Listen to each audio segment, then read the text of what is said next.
Live from the I-10 corridor from the Fastport Studios in the city of New Orleans, it's Nemo Nation. It sure is, and I'm hanging out with Dave, Nemo, Jimmy, Mac, Madison with the T. We're looking handsome, we're feeling handsome, well, and pretty in Madison's case, and we're here. Hello, fellas. Hello, fella. Hey, fella, how you doing, man? That's pretty smooth, dude. Nicely done. We got a whole new sound here, as you guys probably noticing.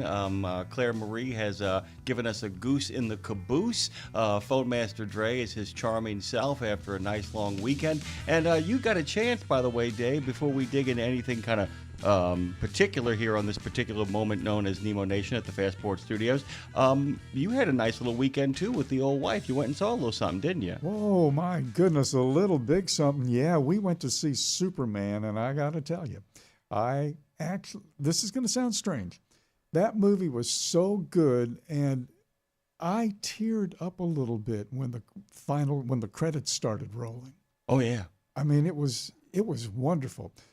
I thought it was an incredible combination of the profound and the ridiculous. Ridiculous. In the best possible ways. Yeah.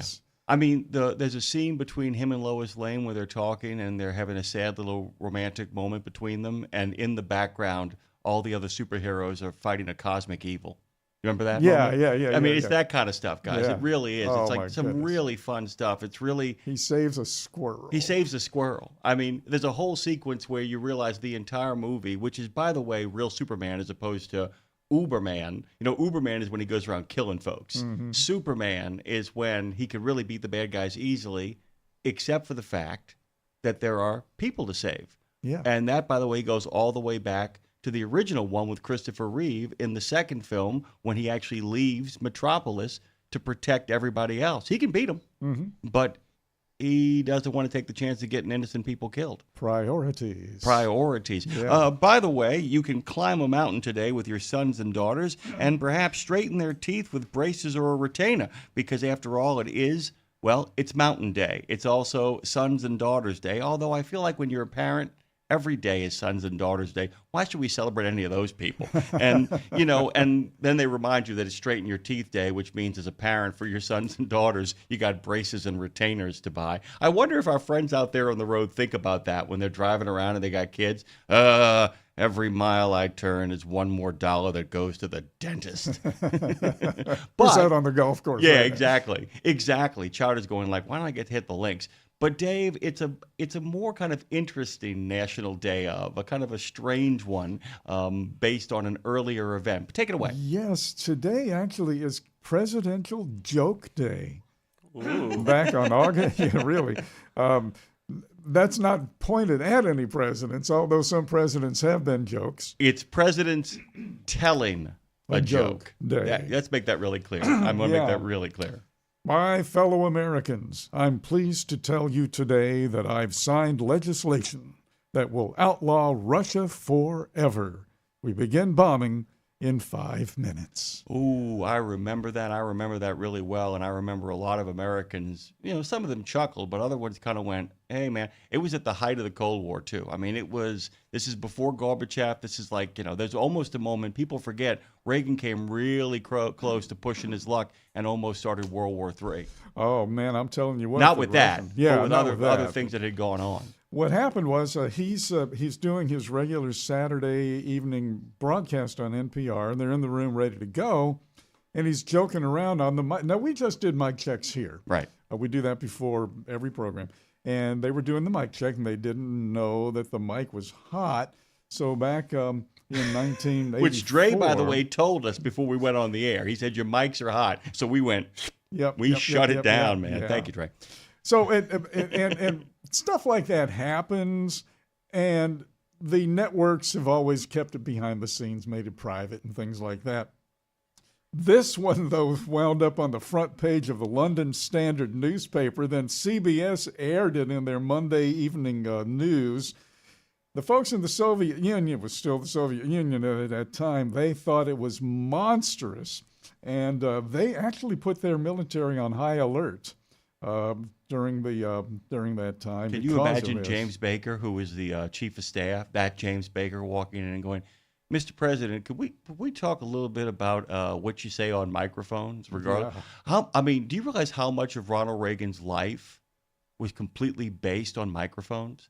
I mean, because before he was an actor, he was a radio announcer. He was, yeah. And also his famous moment in the 80s primary, I paid for this microphone. Do you remember that? Oh, I hadn't remembered. Yeah. Oh, yeah, my yeah, God. yeah. Madison Dre, if you ever get a chance, go on YouTube and look up. Reagan was in trouble in 80. He lost to George Bush, the elder, in Iowa. And he was not on the ropes, but it was like not going to be a cakewalk, they thought. And there was this famous debate where he ended up paying for the entire debate because the Presidential Commission wouldn't pay for the debate because it was sponsored by a newspaper. And he was kind of floundering. He got so angry, they tried to turn off his microphone. He said, "Don't you dare turn off this microphone. I paid for this microphone." It electrified the crowd. And Bush, who didn't do anything wrong, kind of was caught flummoxed because Reagan was looking tough and macho and doing Reagan stuff in Reaganville. Expect the unexpected. You'll Yeah. never be disappointed. Yeah. But it's National Presidential Joke Day. And make this really clear. Yes, some presidents are more jokes than others, but it's about presidents telling jokes. If you ever get a chance, too, on the Tuba U, which many people are actually contributing on this morning, Joe J., our friend Ten Ring is there. Trucker Boson is there. He says, good morning, by the way, to Dre and Madison. Good morning to you both. Hello. There you go. Paul Whitlow, the Grumpy Pete, which means Dean Croquez. Dean Croquez But out there, but have you ever looked up Reagan telling jokes on YouTube? No, I haven't. And I know he did a lot. He's a master of them, dude. He is, no matter where you stand on Ronald Wilson Reagan, the man could tell a joke. I mean, he knew how to set one up like there was no tomorrow. Timing is everything.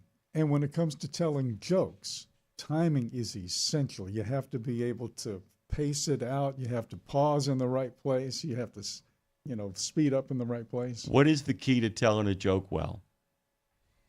I don't know. Timing. Oh. Of all things. Of all things. Of all things. Hey, guys, let's jump in, by the way, at 615-292-6366. And, of course, Andre, give them that number, please. 615-292. The man in front of me, Nemo. We have one dandy doodle of a show today, do we not, Dave? Would you care to do the honors, or shall I?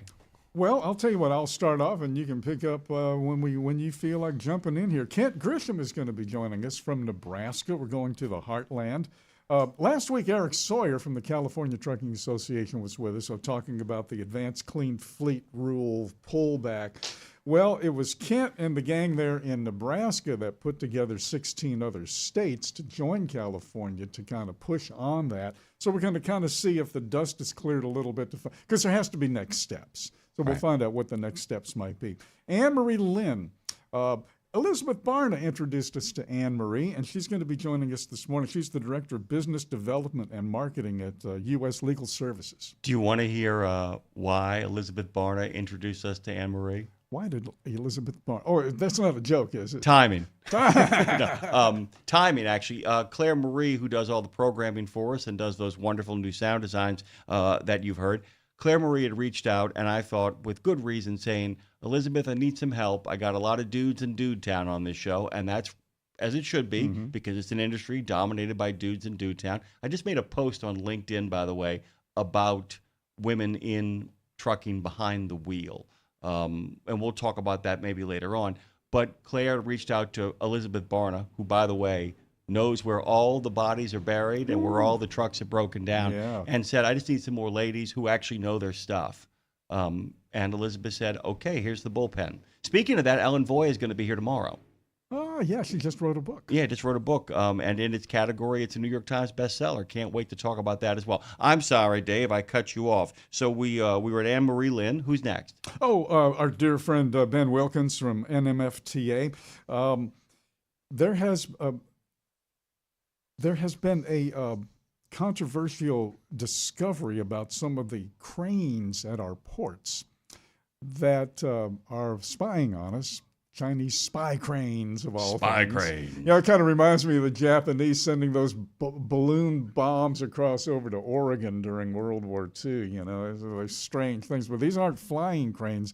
These are the cranes at the ports. And They have a new white paper and a new webinar coming out on that. I don't see how NMFTA keeps up with all of this stuff, man, but they do. They really do. Joe Lynch is the host of the Logistics of Logistics. Good guy, too. I had a chance to talk to him at length on the phone about a week and a half ago. Just terrific guy and a lot of insight. The topic is a little odd, but it's kind of cool, too. You know, this ought to be a bumper sticker. He says, let's treat truck drivers like brain surgeons. Yeah, and he falls into that same category that Brian Wiebold does, that a number of other people we've talked to who want to really start talking about the quality of life and how we treat them and the respect with which we treat these men and women, because he feels like this is high-skilled labor. This is not, grunt work. It ain't just turning a wheel, and it's more than that. He wants to kind of get into that as well. Who's after that? Well, we're going to kind of go back to an origin story here this morning. Now, the origin of trucking radio is back over 50 years. Trucking radio, our stay on satellite radio goes back about 25 years. Your history starts about 10 years ago or so. But in June of this year, another our start here on all of these platforms. And more by the minute, by the way. Yes. More by the minute. You can find us on Spotify. You can find us on Pandora. There's a lot of places we are going and still getting there. If you go to RadioNemo.com, you can see all the platforms that we're on. But go ahead. Well, Sergio Avedian, the rideshare guy, was on our first program. He's going to join us again here this morning. A lot of things cooking now with Uber and Lyft and some sexual harassment very controversial lawsuits. There are 11 law firms representing some plaintiffs, and they're kind of knocking these out of the park. It's really crazy stuff. Also in Austin, Texas, the robo-taxis are really starting to concern human drivers in the rideshare world. So we'll talk a little bit about that with Sergio. And our good friend Eugene Malero, senior reporter with Transport Topics, is going to be joining us here this morning about some more rollbacks, and this time it's rollbacks of permits and things like that. It's pretty. It's for Congress. It's kind of more trucking technical than you normally get. Yeah, and it's interesting, too. We'll be previewing that story over the course of the show as we make our way towards Eugene Malero, which will be in the second half of the show. By the way, our good friend Rick Mihalik is going to be here from NACFE. NACFE.org, NACFE.org.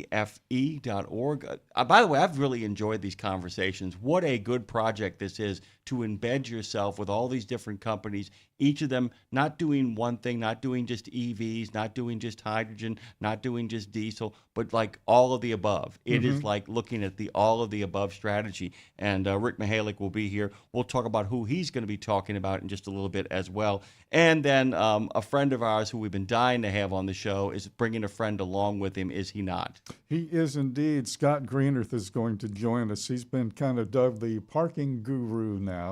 Parking czar, Scott Greenerth. He's a million-mile driver. He was with OIDA. He is now the Director of Engagement for Truck Specialized Information Services, and of course we know them as TSIS. And Chris Hughes from ODOT, Ohio DOT, will be joining. Chris is heading up the truck parking mega project in Ohio. By the time they get through with it, Atri says Ohio will have more truck parking spaces than any other state in the union. Yeah, and it needs them. My it goodness, needs them. It and Indiana need them. We actually got a chance. If you guys know about this, you can go back and listen to it. We talked to the head of the ATA in Indiana as well, too, about this as well. A lot of this stuff has been kind of percolating. The last hour, by the way, guys, is our post-trip, a chance for you to call in, a chance to get your thoughts and ideas out there on the page. Couldn't think of a better person to spend the final hour post-trip with than Dan the Man Ronan. Doesn't need an introduction. Straight up, that's what he does. Dave, we are out of time in this first half of the first half. So the first half of the first half has come to a conclusion. Take a deep breath with me. You ready? 1, 2, 3. Oh, God, lumbago. We'll take a quick break here. Come back on the other side. We've got Oh, by the way, just some good news. Somebody actually reached out, Trey. Somebody is sending me an MP3 or a wave of some kids doing the Pledge of Allegiance. So I've got that expectation. About that. Yeah, somebody's going to do it. And maybe that will start the kind of onrush of that. Once we get that, we're very excited about that. But in the meantime, we'll do what we've always done. A little pledge, little national anthem with Lindsay Lou, followed up with a little bracing cup of Java from Pastor John, and then we'll see where the road takes us. Phone Master Dre, break us away. I pledge allegiance to the flag of the United States of America and to the republic for which it stands, one nation, under God, indivisible, with liberty and justice for all.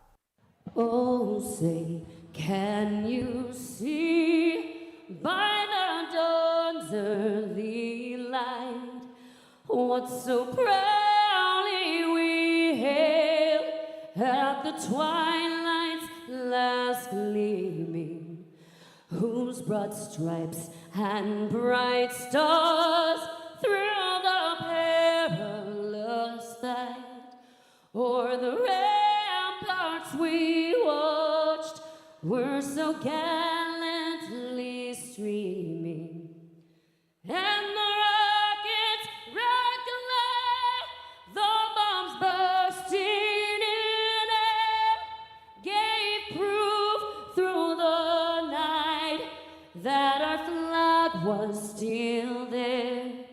Oh, say, does that star-spangled banner yet wave o'er the land of the free and the home of the brave?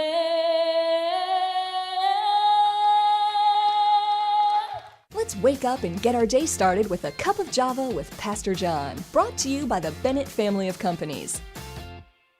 It's Monday, Monday, Monday, Monday. Good morning, good morning, good morning. I hope and I pray that you're having an awesome, awesome, awesome morning.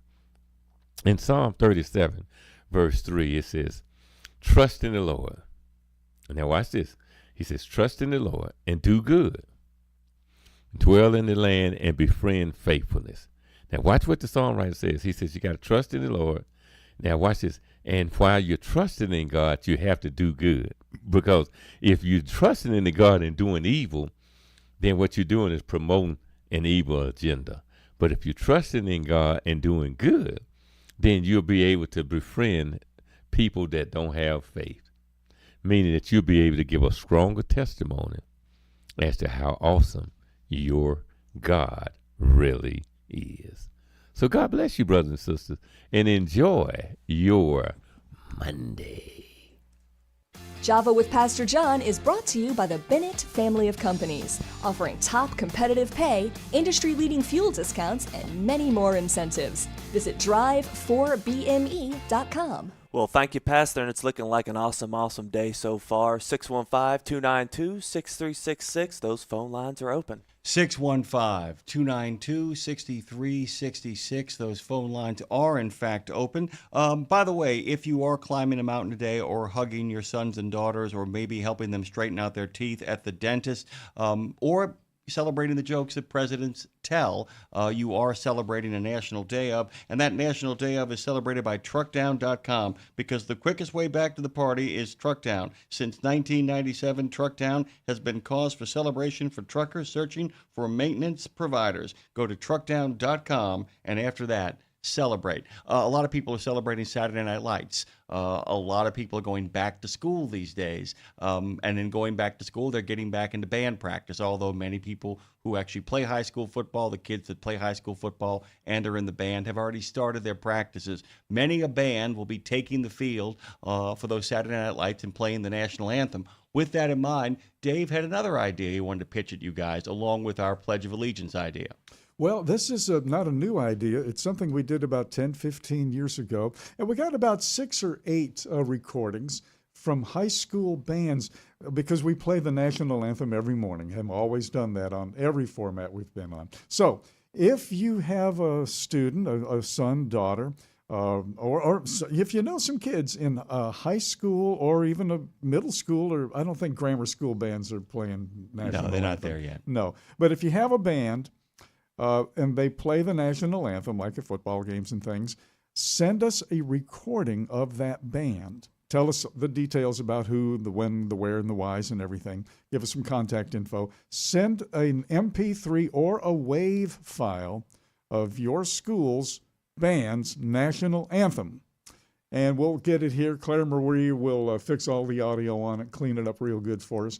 And we will play those on the show like we used to do back in the day. And by the way, don't worry, we love Lindsay's rendition of the national anthem. Yes. We love it. But I know even she's like going like, are we ever going to have anybody else but me? Not that I mind hearing me, but maybe some different kinds of me and some more of the rest of you. Don't forget, guys, all you have to do if you get that Pledge of Allegiance or that national anthem is write pledge or national anthem in the subject heading, and the folks over at Weekends at RadioNemo.com, they know exactly what to do with it. I was talking about sports, was I not? So let me give you a sports report of the day. It's brought to you by our friends over at ShadyRays.com. You can cut down on the glare of the hype with ShadyRays.com. Their customer service and their knowledge, like a good major league team, are first rate. They've got your back at ShadyRays.com. All right.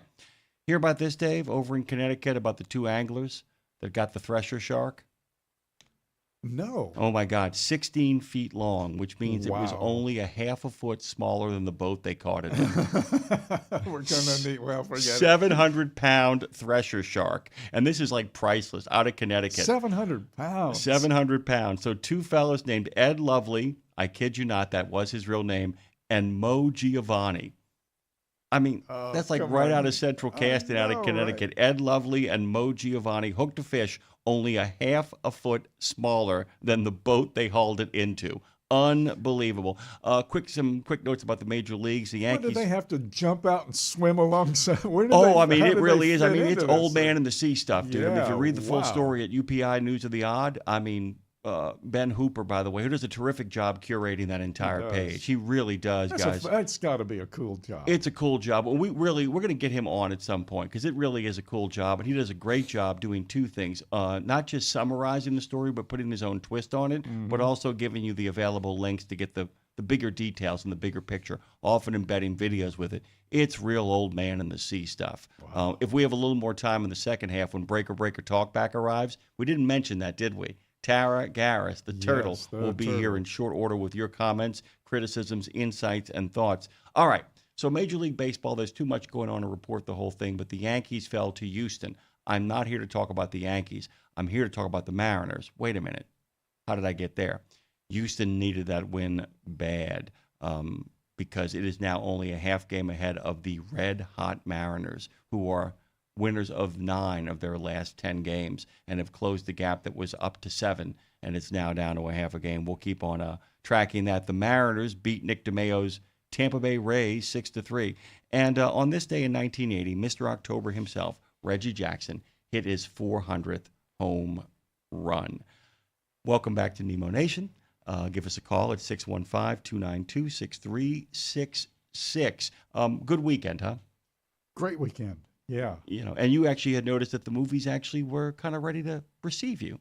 They actually were really nicely laid out. It wasn't a rinky-dink, broken-down theater. Well, I was really surprised because Cheryl and I, my wife, we both grew up separately and then together with movies. I love the movies. I can tell a lot of stories about that. Her dad was in the Navy. And he had a part-time job at the base here in New Orleans, and he ran the theater. He ran the projector at the theater.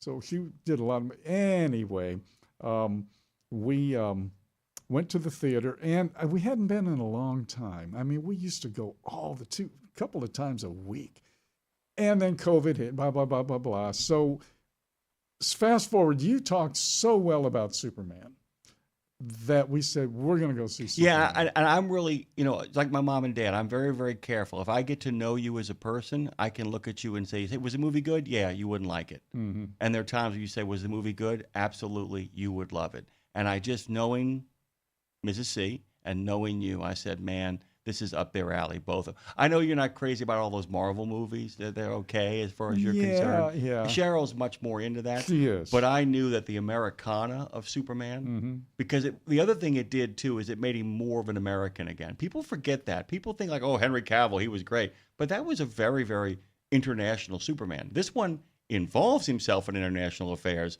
but he is very much from Iowa. He is very much, his parents are Walmart parents in this movie. And it really is a lot of fun. It's a blast and a half. Eugene Malero is going to be with us a little bit later on today. And I'm really excited about that because he's got himself a story that kind of gets into the weeds in a way that he usually doesn't. He usually kind of looks in detail at Washington, D.C., the politics. But here is the headline. Senior Republicans push permitting reform. Trump administration's climate strategy to dominate fall agenda is what he has to say. Let me give you the lead. When Republican lawmakers return to Washington after the August recess, senior Republicans plan to continue to push an agenda that reflects the Trump administration's climate and environmental permitting policy directives. Among her final acts before the congressional summer break, Senator Shelley Moore Capito of West Virginia detailed her platform specific to permitting processes. So we'll be talking with Eugene Malero about that as well. And the other big thing, as you were talking about with Jamie Jones, Dave, was what? Parking. So we'll be talking with our good friend Scott Greeneth, the parking guru extraordinaire, about all that kind of groovy stuff. Yeah. And a whole bunch of other stuff too. Before we get to any of that, though, guys, you should give us a call when the turtle gets here. She will be here on the other side of this half hour on Nemo Nation, all coming to you from the Fastport studios in the city of New Orleans. Fastport, by the way, is actually forging partnerships with companies looking to onboard the next generation of employment, particularly focusing on our friends in the military. You can find out about them at fastport.com or nationalapprenticeship.org. And the direction we are headed, the places we are going, we're going to be doing it from this studio. And it's all thanks to our friends Brad Bentley, Dave Harrison, and all the other folks at fastport.com. They, by the way, had a nice story in Landline. They've got their nominees out. And Brad was here last week to break that story. A couple of really interesting candidates there, including a Coast Guard veteran. So we're very excited about that. We always look forward to that as well, too. Trying to make some arrangements right now to get my butt over to both Chillicothe and Columbus, and then ultimately we head on over to Washington, D.C. as the silly season gets a little bit closer. It's not cooler here, is it? But it has been more merciful. Have you noticed? It has been. Upper 80s is a relief around here. Oh, yeah. And the fact that, as with my parents, they live out by the lake, those winds have picked up over there. And when the winds pick up, the humidity doesn't really drop. It just feels like it does because it's blowing all that stuff away. We got to take a quick break here. I'm getting the high signal from Phone Master Dre, so we will roll into that. Guys, don't forget, you can continue to call while our friend Touchdown Turtle Tara Garris makes her way to Nemo Nation. We'll be right back after these messages. Top of the morning to Marshall Platter. He's up in Minnesota today.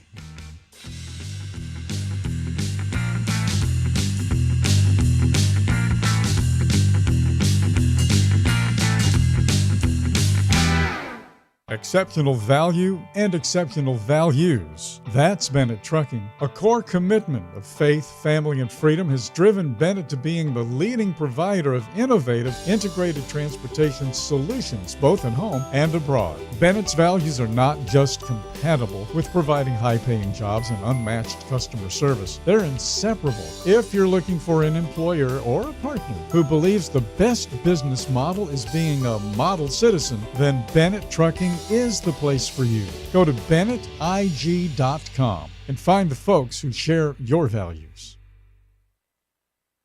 There are precious few nonprofits in the trucking industry, and even fewer that make a tangible difference in the lives of professional drivers. So thank goodness for the St. Christopher Fund. Since 2008, over 4,000 over-the-road semi-truck drivers have turned to the St. Christopher Truckers Fund when a medical issue took them out of work. The SCF steps in and pays necessary household expenses such as mortgage, rent, utilities, insurance, and vehicle payments. The SCF also provides free health and wellness programs for drivers. So find out how the SCF can help you, or help the SCF yourself. They'll turn your dollars and cents into that tangible difference for the professional drivers who need it most. Support our highway heroes with a donation at truckersfund.org. 17 Sapp Brothers Travel Centers are known for great food, hospitality, and mom-approved showers and restrooms. But don't forget the service centers. Sapp Brothers ASE certified technicians can repair nearly any issue in shop or roadside, including axle repair. Dig into your free steak dinner with your oil change. That's a Sapp Brothers tradition to thank you for your business. Tires? Sapp Brothers will beat any competitor's advertised price on tires. And download the Sapp Brothers app for exclusive promotions in the shop, restaurant, and store. Your spot under the coffee pot is waiting for you at Sapp Brothers. Take a breath and settle in for a bit of the long haul on Nemo Nation. Thank you, Claire. Take it away, Jimmy and Dave. Oh, man. Rolling, rumbling, bumbling, stumbling, touchdown, Tara Garris. The turtle is here for another rousing edition of Breaker Talkback. Before we say good morning to her, Kevin, our good friend Trucker Bosun, says his favorite Reagan line, missed me. Our good friend Star Drivers told the Grumpy Pete, who is lurking around, good morning to him as well. And Trucker Bosun then goes on to say, Dave, I've been seeing a lot of rest area construction going on, adding larger lots for trucks. That's the thing I've been seeing too. It's actually starting to happen, which is wow. Yeah, which is wow. And, you know, I made the comment, and I will continue to make the comment, that somebody said, well, who's against this? And I don't think anybody's against it. I think a few people behind the scenes have been slow walking it to allow some of their friends to get their private parking concerns up and running. Mm-hmm. That's me being a conspiracy theorist, though. That's what I do. That's who I am. You want to say good morning to the touchdown? Good morning, touchdown, Tara Turtle. Terrific.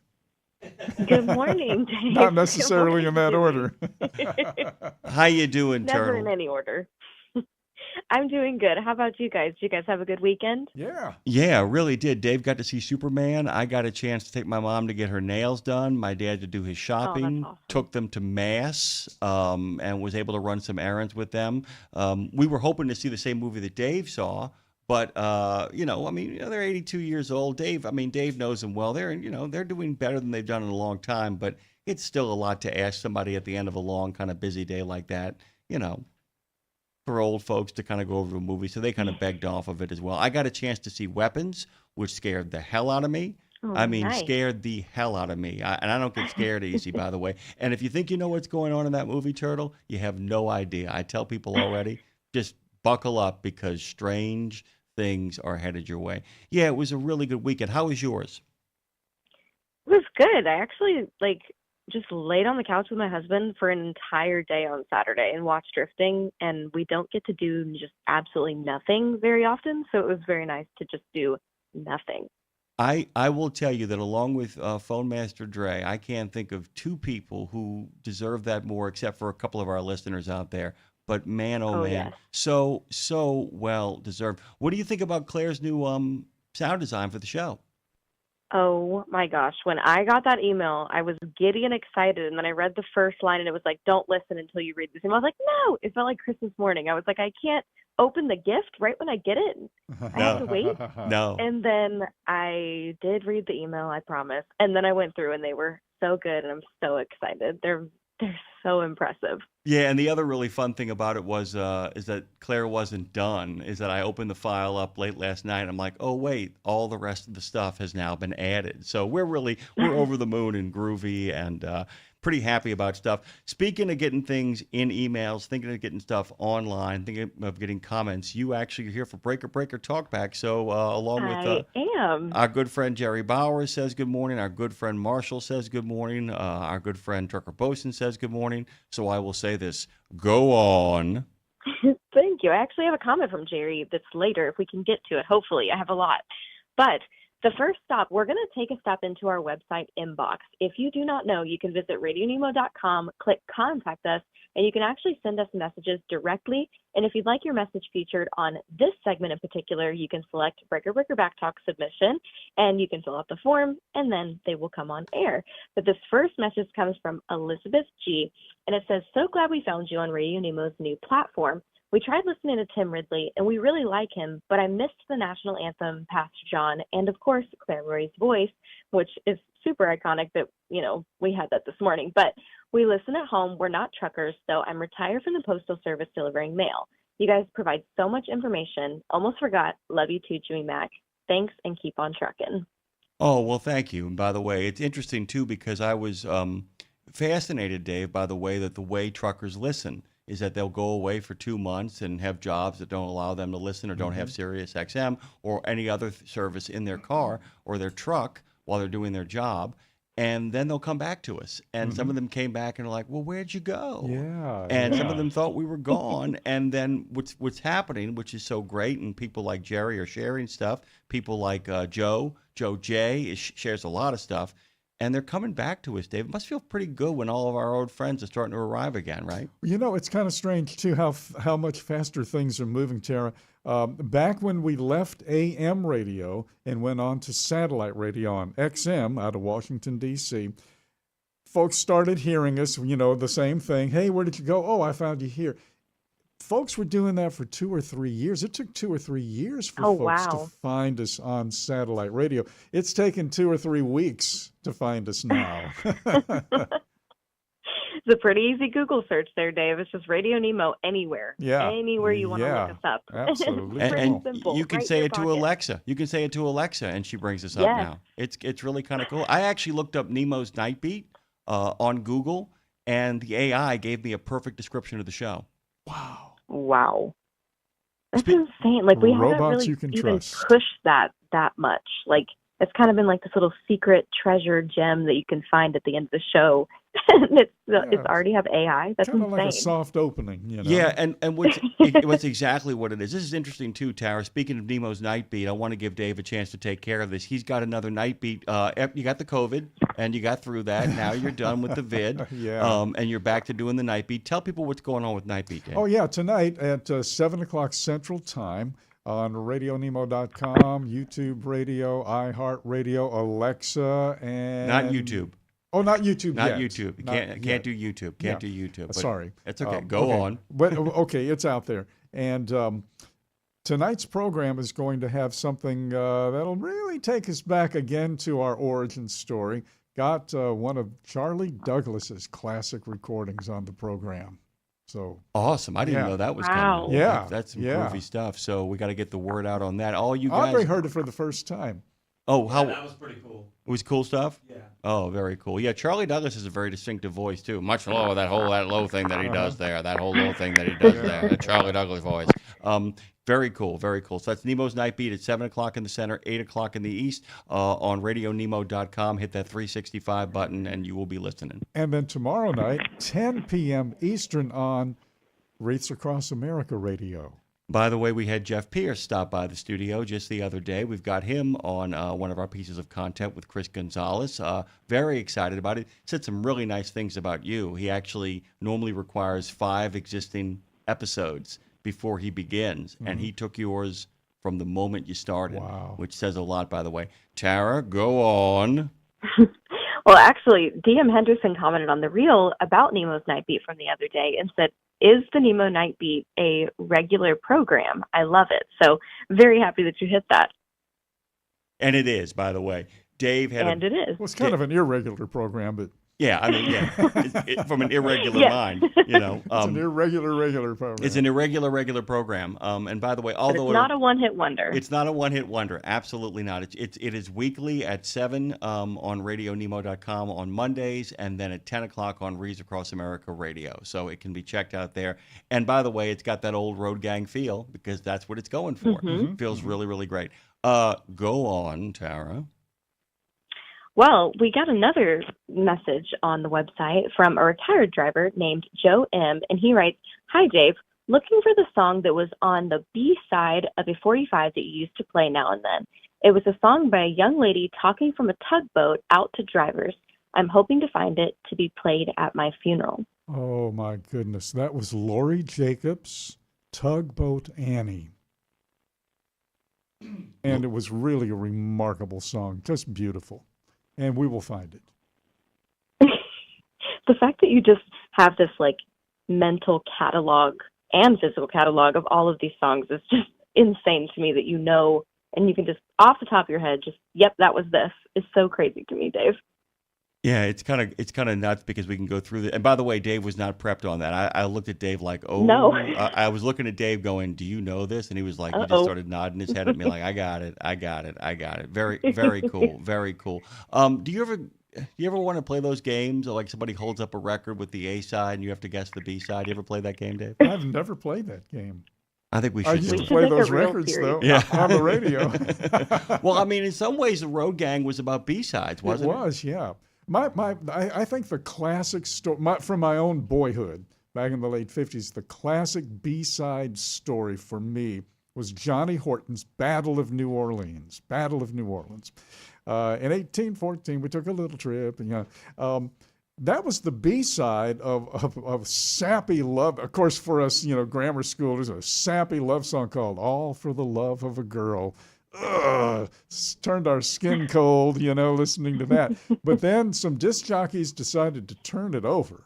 And Battle in New Orleans was my introduction to Johnny Horton, but it was the B-side. Yeah, I remember. And by the way, by the time I was old enough to actually enjoy it, it became the A-side. It also became part of the Tara in the 70s, and a lot of our friends, Trucker Boson, I'm sure Jerry Bowers, a lot of people will remember this. They used to have these albums of novelty songs, and you could buy them from TV. You could order them on TV. So you get the Battle of New Orleans, Snoopy versus the Red Baron, One-Eyed, One-Horn, Flying Purple People Eater, Beep Beep. So they had all these novelty songs that you could buy on one record of all these joke songs that only kids could listen to an entire album of.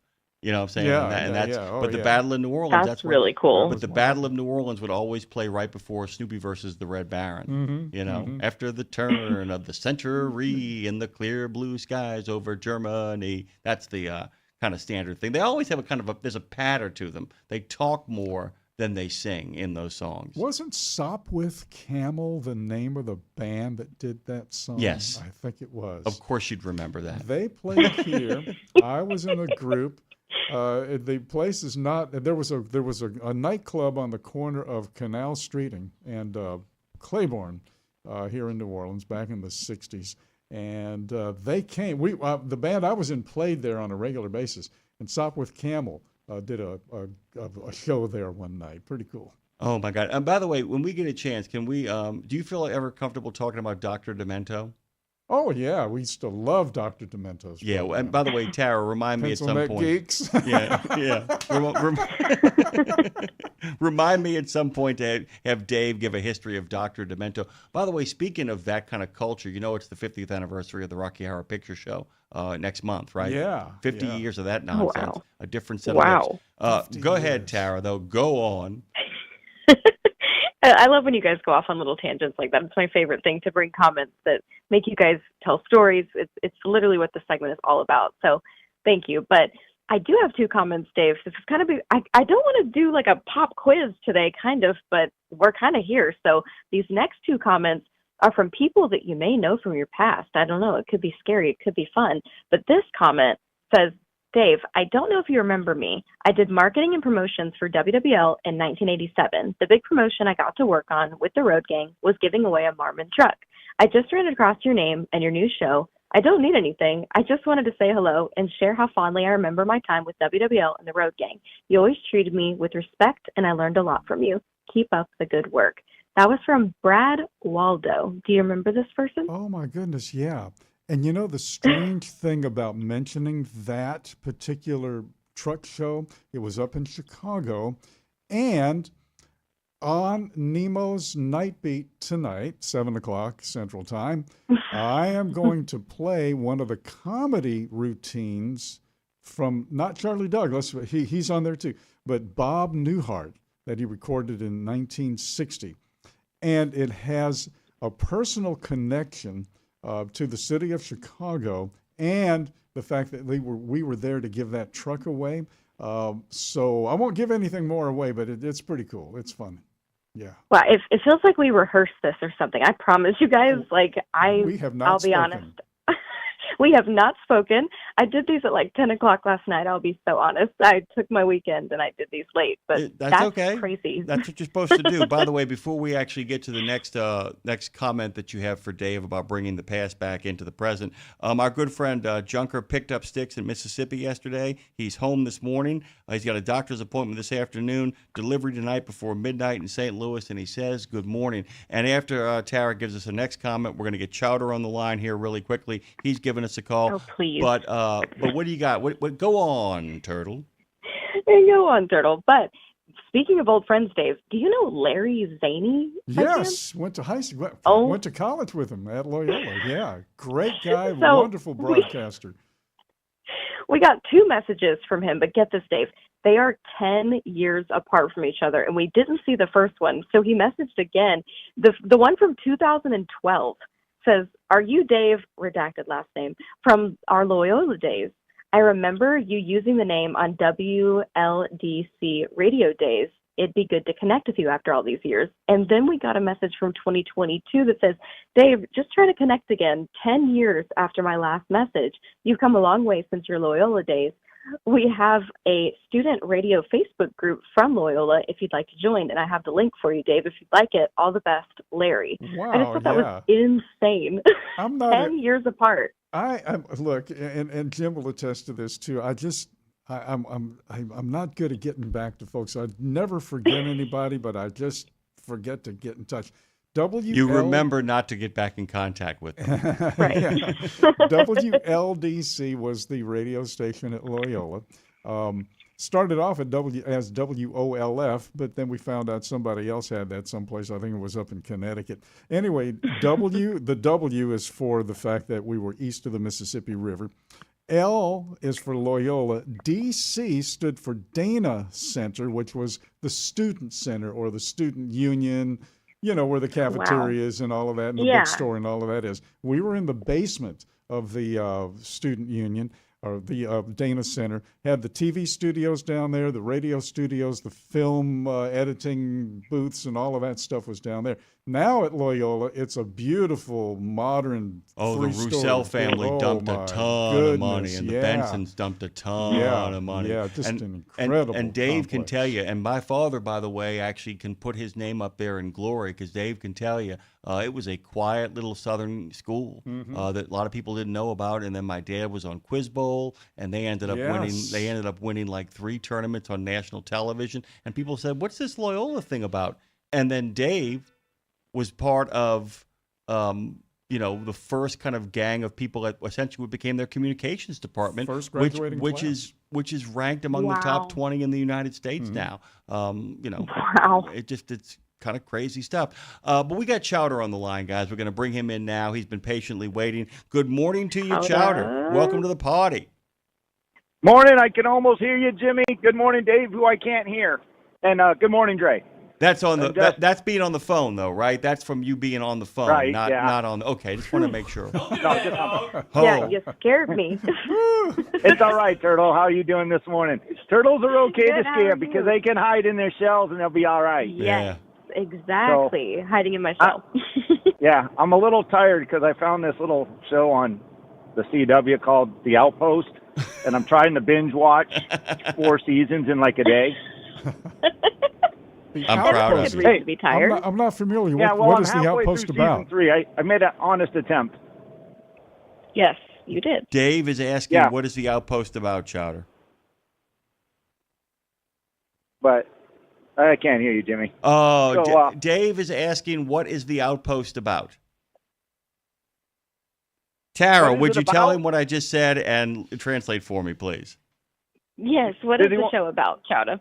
Well, it's about this black blood that, as far as I can ascertain in my delusional state of not enough sleep, she's like some kind of parent as a giant and a dad as a human, and she got some kind of blue orb in her head. She goes and escapes into the outpost to be safe, and now she's fighting a bunch of demons and stuff trying to save the realm. A lot of hack, slash, and gore, and that's all I really care about. Right. Right. A little fool eye, a little bit of that old. Yeah, but what I'm calling to tell you about, we had a little snafu with the truck stops that kind of makes me understand why us as drivers really hate for paid parking anymore. So Friday, South Sioux City Pilot.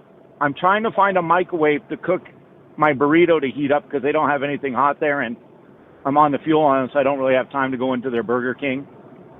And I'm told they don't have a microwave anymore because they're remodeling, and as far as I can tell, they're building a new cabinet, like island. Mhm. And they got rid of the microwave because drivers were not keeping it clean. Last I checked, we're paying $22 a night to park in a parking spot to help maintain facilities, trash pickup, maintenance. We're not asked to clean showers and commodes. Why would we be asked to clean microwaves? So that kind of made me mad and showed me they really don't care about drivers. And then I'm at Elmerton Pilot in exit 42, Pennsylvania 80, I-80. I go in at 4:30 in the morning, and the guy working behind the desk, who happens to be the manager, tells me, we don't have any hot food because we have a restaurant that opens at 6, so you might as well just wait and eat then. And I'm like, well, freight doesn't really wait on restaurants to open. He's like, well, and this is the part that really made me mad. It makes me understand how much they don't care about us, but they want our money because they really should just be car stops. He's like, if you were an owner-operator, you wouldn't have this problem. How would being an owner-operator make it any different that there's no hot food for your drivers to eat when they're up at 3 in the morning, 4 in the morning driving down the road? That just shows you how much this industry and these car stops / truck stops wannabes have lost touch with who gave them their job in the world to start with. Wow. Wow. That's Wow. I know it's a little heated for trying to keep it cautious, calm, and nice on a Monday, but I think the real word needs to get out there that what we are is really just a money pit and a tool in the clog of the wheel to keep these high corporate ran car stops operational because they know we have to stop. So to me, that's on the edge of embezzlement from drivers, knowing that we have to stop there so they can Jew us around however they want on money. Let me just say this, by the way. I would like to see more truck stops make a priority of the driver. And I don't just mean like mentally, but like the moment they see someone who's a truck driver, Chowder, really kind of come to attention. We're going to float you, brother, because this is worth talking about over the course of the rest of the show. Thank you for your call, man. All right, Chowder. Thank you for your call, Chowder. Good. Freight don't wait. By the way, just freight don't wait. He's absolutely correct. I will say this about microwaves. Guys, if you're going to use a microwave any place, though, cover it. Mm-hmm. Really seriously cover it because that's the big one. But that being said, it is important to remember it's their job to clean up. It's not your job to make a mess, but it's their job to clean up. And I do agree with Chowder completely, Tara, that the moment a truck driver comes in to any of those places that claim to be truck stops, people should come to attention. What can I do for you? How can I help you? It's not a big ask. It's not a big ask. After all, he's right. Too many people, Dave, consider our friends a piggy bank. Mm-hmm. Too many people, and that's an ongoing problem. Go on. Captive audience, in a sense. Captive audience. Treat your captive audience with not as captors, but as welcome guests. Go on. Well, this is a little bit off topic now after that, but it's great to bring to the table. We like all topics, both kinds. Yeah, all topics. Yes, we're going to be switching gears just a little bit, but we got actually 2 messages that I think are about the same song, I believe, but maybe not. You can definitely tell me, Dave. But Brian C. says, I used to enjoy Dave's show while running 48 states and Canada. I'm retired now, but I'm trying to find the artist and name of a song that Dave used to hate playing about Quantrill's Raiders, I think. I'd love to find it again. And then another listener writes, I've been looking for information on a song y'all used to play on the Road Gang about William Quantrill. Maybe it was called Old Quantrill or Thunder from the Hills. Can you help, please?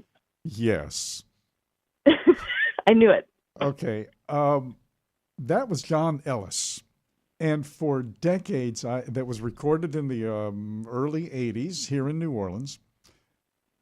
And I still have the T-shirt from the recording studio here. But I was playing banjo on that tune.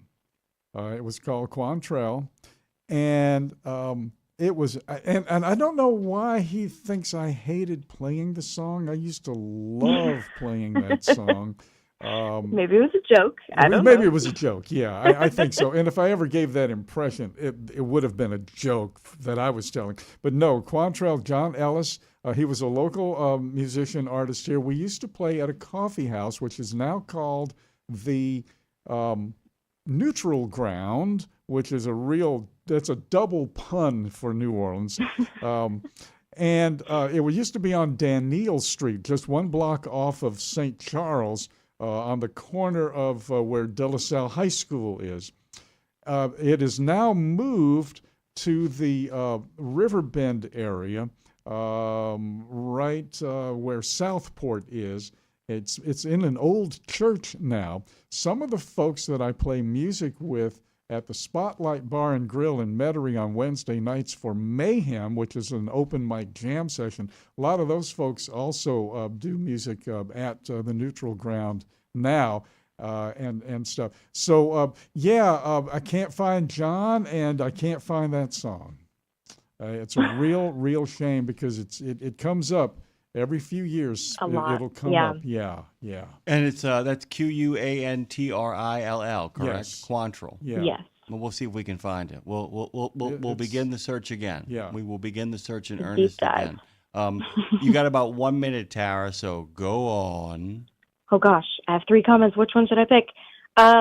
Jerry B wrote, caught Friday's show on replay and don't know where to start other than to say it was all amazing. So just thought I'd share that with you guys. And then I concur. Bob H sent this. I also concur. But Bob H said, I almost let my other subscription from the other platform go bye-bye and say goodbye to Radio Nemo altogether. But when you announced the new format, I was super excited. But I then couldn't keep it on in the background on Facebook and YouTube. But then enters iHeartRadio. Now I can listen everywhere, anytime I want. I'm not a driver. I'm a Class A diesel pusher motorhome owner. And at 71, I decided not to get my CDL.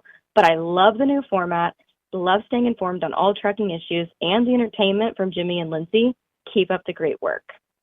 Thank you very much. We are actually hitting the moment when we have to shuffle off this radio coil with Breaker Talkback. One more comment. You got anything else? Anything else, or did you get through it all? This one may put you into a whole different conversation. Are you sure? We're ready. Do it. Okay.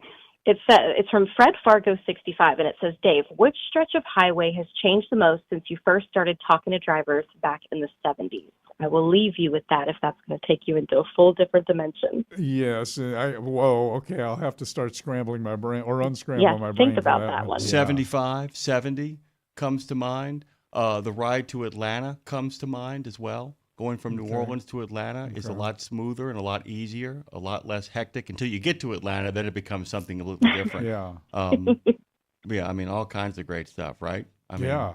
That's a long conversation. You know what we'll do? That is a conversation. We will actually, Dave and I will talk about it after the show, and for the next Nemo Nation, maybe we'll come in and talk about some of the changes that he has seen over the course of the last few years. Thank you, Tara. As always, good to have you drop in on Mondays. Go have a great rest of your day. Great. Thank you so much. Have a great rest of the show, guys. Speaking of the rest of the show, we got a show for you. Kent Grisham, Anne Marie Lynn, Ben Wilkins, Joe Lynch, Sergio Avadian, Eugene Malero, Rick Mihalik, Scott Greeneth, Chris Hughes, and then we close out the post-trip, the final hour of the Dave Nemo's Nemo Nation with Dan Ronan. Dan the Man will be on the scene. Phone Master Dre, when you're ready, get us out of here. Hey guys, go to ShadyRays.com. They've got your back with lost and broken protection programs. ShadyRays.com.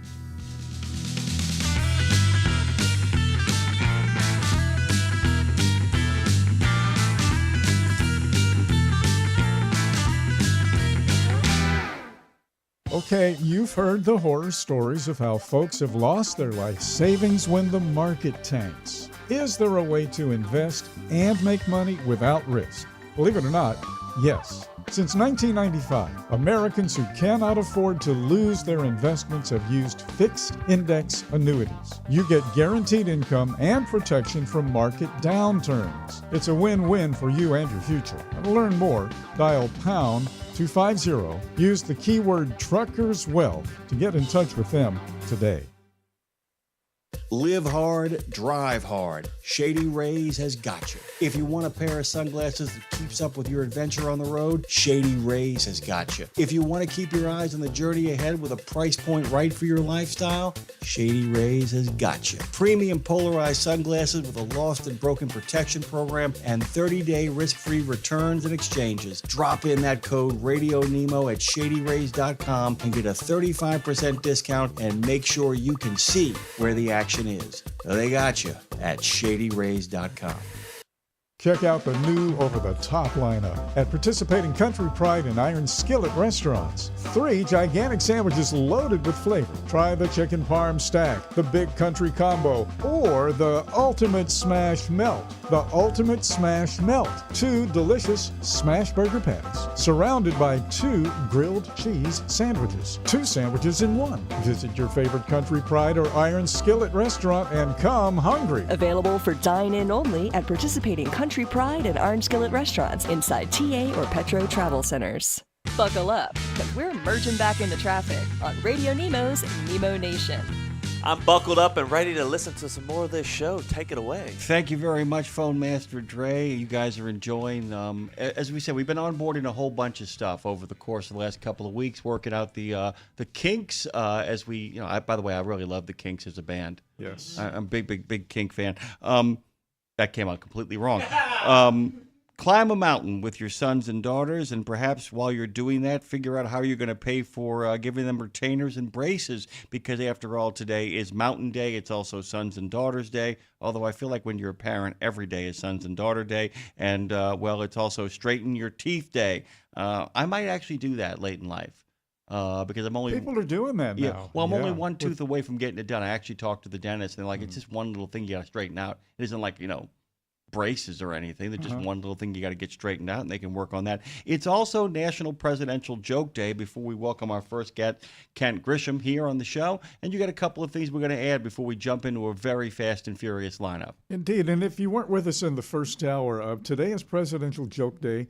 And it was born on August 11th, 1984, when Ronald Reagan, in a radio studio, was checking the microphone. He was joking around and didn't realize the mic was live. And he said, "My fellow Americans, I'm pleased to tell you today that I've signed legislation that will outlaw Russia forever. We begin bombing in 5 minutes." We thought it was hilarious. The laughter in the background is pretty intense, too. Yeah. People don't think that his mic is hot, man. Yeah, He's they're all hot. just in the room having a good time with the prez, There have been some other presidential jokes out there, too. And one of the ones that folks remember is... well, nobody remembers this. I don't think anybody was alive to remember this, but in 1936, they were at the Nebraska Republican Conference. President Herbert Hoover is there, and he says, "Blessed are the young, for they shall inherit the national debt." Oh. Yeah, funny man. And Funny by the man. way, really funny. He did a really great job with the economy. Just terrific. Just, Absolutely. Hooverville, I mean, got Exactly. got Gave a lot town. of people places to live and Yeah, everything, all man. fantastic, by Yeah. the way. It actually ordered MacArthur out into the public square to actually fire upon American veterans. Yeah, terrific president. Funny guy. Mothers all want their sons to grow up to be president, but they don't want them to become politicians in the process. Who's that? John F. Kennedy. John F. Kennedy. Yeah. There you go. He didn't have to, by the way. He just basically didn't have to run for anything. His dad just kept spending money and getting where he needed to be. That's it. That's kind of cruel, huh? Yeah, well, it is Sons and Daughters Day. Well, I mean, it is Sons and Daughters Day, by the way. Don't forget, guys, Eugene Malero is going to be coming up here really soon. We'll be talking with him in just a bit. Good story over there he's got over in Transport Topics. We'll be digging into that over the course of the show. And don't forget, after Ken Grisham, who we'll be talking to here just in a moment, Anne Marie Lynn and Ben Wilkins. Man, the cybersecurity stuff is, when we first started that, I thought, what are we going to do with this, man? I mean, how many times can we talk about this? Every time he comes on, there's something new and there's something There's frightening. something new every time he comes on. And okay, that's not so much of a surprise, but they address and tackle that something new every time something new happens with white papers and seminars and webinars, all the R's. And I they are taking the lead in the trucking industry in this regard. Oh, yeah. And by the way, it's going to be interesting, too, because at some point, ATRI's going to do a study. Mm-hmm. At some point, there's going to be some kind of in-depth conversation from our friends at ATRI, by the way. There is like I said, this goes back to what we'll be talking about, too, with Joe Reynolds. The idea, this is the kind of information you have to keep up with, guys, the cybersecurity stuff, the parking stuff. Like you think, oh, it's just driving. Well, I can say it's just driving to the regular person, and they think it's just driving. But to any truck driver, anyone who makes their living in the supply chain knows there is so much more that goes into what the men and women who sit behind the wheel have to do. It's crazy. And every time we talk to Ben Wilkins, every time there is something new and something compelling. And that's why Joe Reynolds, when he gets here, talk about what he's going to talk about, is that's why he thinks it's this kind of information that you guys have to keep up with that actually should elevate your status and have more people understand exactly what's going on. Because if they think they're going to replace people with AVs, if they think that's going to happen, somebody's going to have to do the work that those men and women do. That it's going to be doing it from someplace else. Mm-hmm. So there's, like I said, I don't think that engine is going to turn over anytime soon. But when it does, there's going to be a lot of things. I will tell you, Dave, I think that if that move ever comes, it is going to have so many hiccups because the people who are responsible for making it happen won't have talked to enough truck drivers. Some of these AV companies actually are embedded with truck drivers, trying to get a sense of all it is that truck drivers do. I think most of them have no idea what all the little things that are going to start popping up. Do you follow me? All the little things that they came to rely on truck drivers to do from both the soft skill and a hard skill that aren't going to be there anymore. I think it might actually create more jobs or put somebody back inside that cab to supervise all the stuff that has to get done on a regular basis. It's going to be a really interesting thing because Joe's right. There is a lot of stuff to worry about, and I think no one inside of those trucks is going to expose those trucks to even greater dangers in regards to theft and fraud. Straight up. I'm just going to say that right now. So we'll see how it plays out. Phone Master Dre actually is on the phone right now. He is getting our next guest queued up. As you probably noticed, we have people who are outsiders and people who are insiders. It's all a part of Nemo Nation as our guest lineup begins in earnest here in just a minute. Don't forget, guys, you can always give us a call at 615-292-6366 and ask questions and be a part of the conversation as it's happening here on the show. A real quick reminder, by the way, tomorrow, Dave, one of our other favorite reporters, Ed Garston, is dropping in. Kevin Lindsay's going to be here from Maintenance Matters. Mm-hmm. I enjoyed last week's program with him. Oh, just terrific. Yeah. And by the way, and he allowed me to say that, his brother passed. And I contacted him that morning and said, Kevin, if you don't want to do it, he said, no, it's good to kind of maintain a sense of the regular and fun. And he just came in and I thought did a masterful job talking about all the stuff that goes into being a trainer and all the stuff that goes into teaching people about maintenance and all the work you have to do. And I knew he was in the Air Force and I knew what he did. I did not realize how in demand he was. Oh, yeah. Yeah. Oh, by the the upper echelon. The upper echelon. While he was in the military and when he came out, he was a man in high demand because the ability to do something is, of course, always a skill that you can bank on. The ability to be able to describe what you're doing and explain it to somebody else, Dave, that is worth its weight in gold. And he did a masterful job. After that, by the way, we're going to have 2 back-to-back can contents. Our friends from Rees Across America are going to have their trucking tributes. And then I got a chance to talk to Julie Gatza last week, and that is going to be Highway to Health before our regular programming, where we actually go about the business of making a life, happens with Lindsay Lawler tomorrow. We're working on getting Kent on the line. We'll get him on here in short order. I'm going to kind of throw something in a pot here, and it'll kind of blend in together. We're talking about AM radio, and I was on FM for a little while, too, out in the West Coast for a short time with the Road Gang. And then we go to satellite radio, and now we're on all of the internet platforms and everything. And the internet platforms is where the explosion of misinformation and rumors and false and everything false out there. And this was a headline from Landline that really caught me. Snopes. You know about Snopes. They're the myth busters and the truth seekers. About the missing truck driver? About the missing truck driver. Oh, yeah, we talked a little bit about that last week. Last week but you guys dig in talked a little about deeper, it. Well, please. yeah. to me, in other words, let's not make this something that's going to be a thing in this industry. I don't know. I don't think anybody knows what the impetus behind all of this was, who did it, and why they did it yet.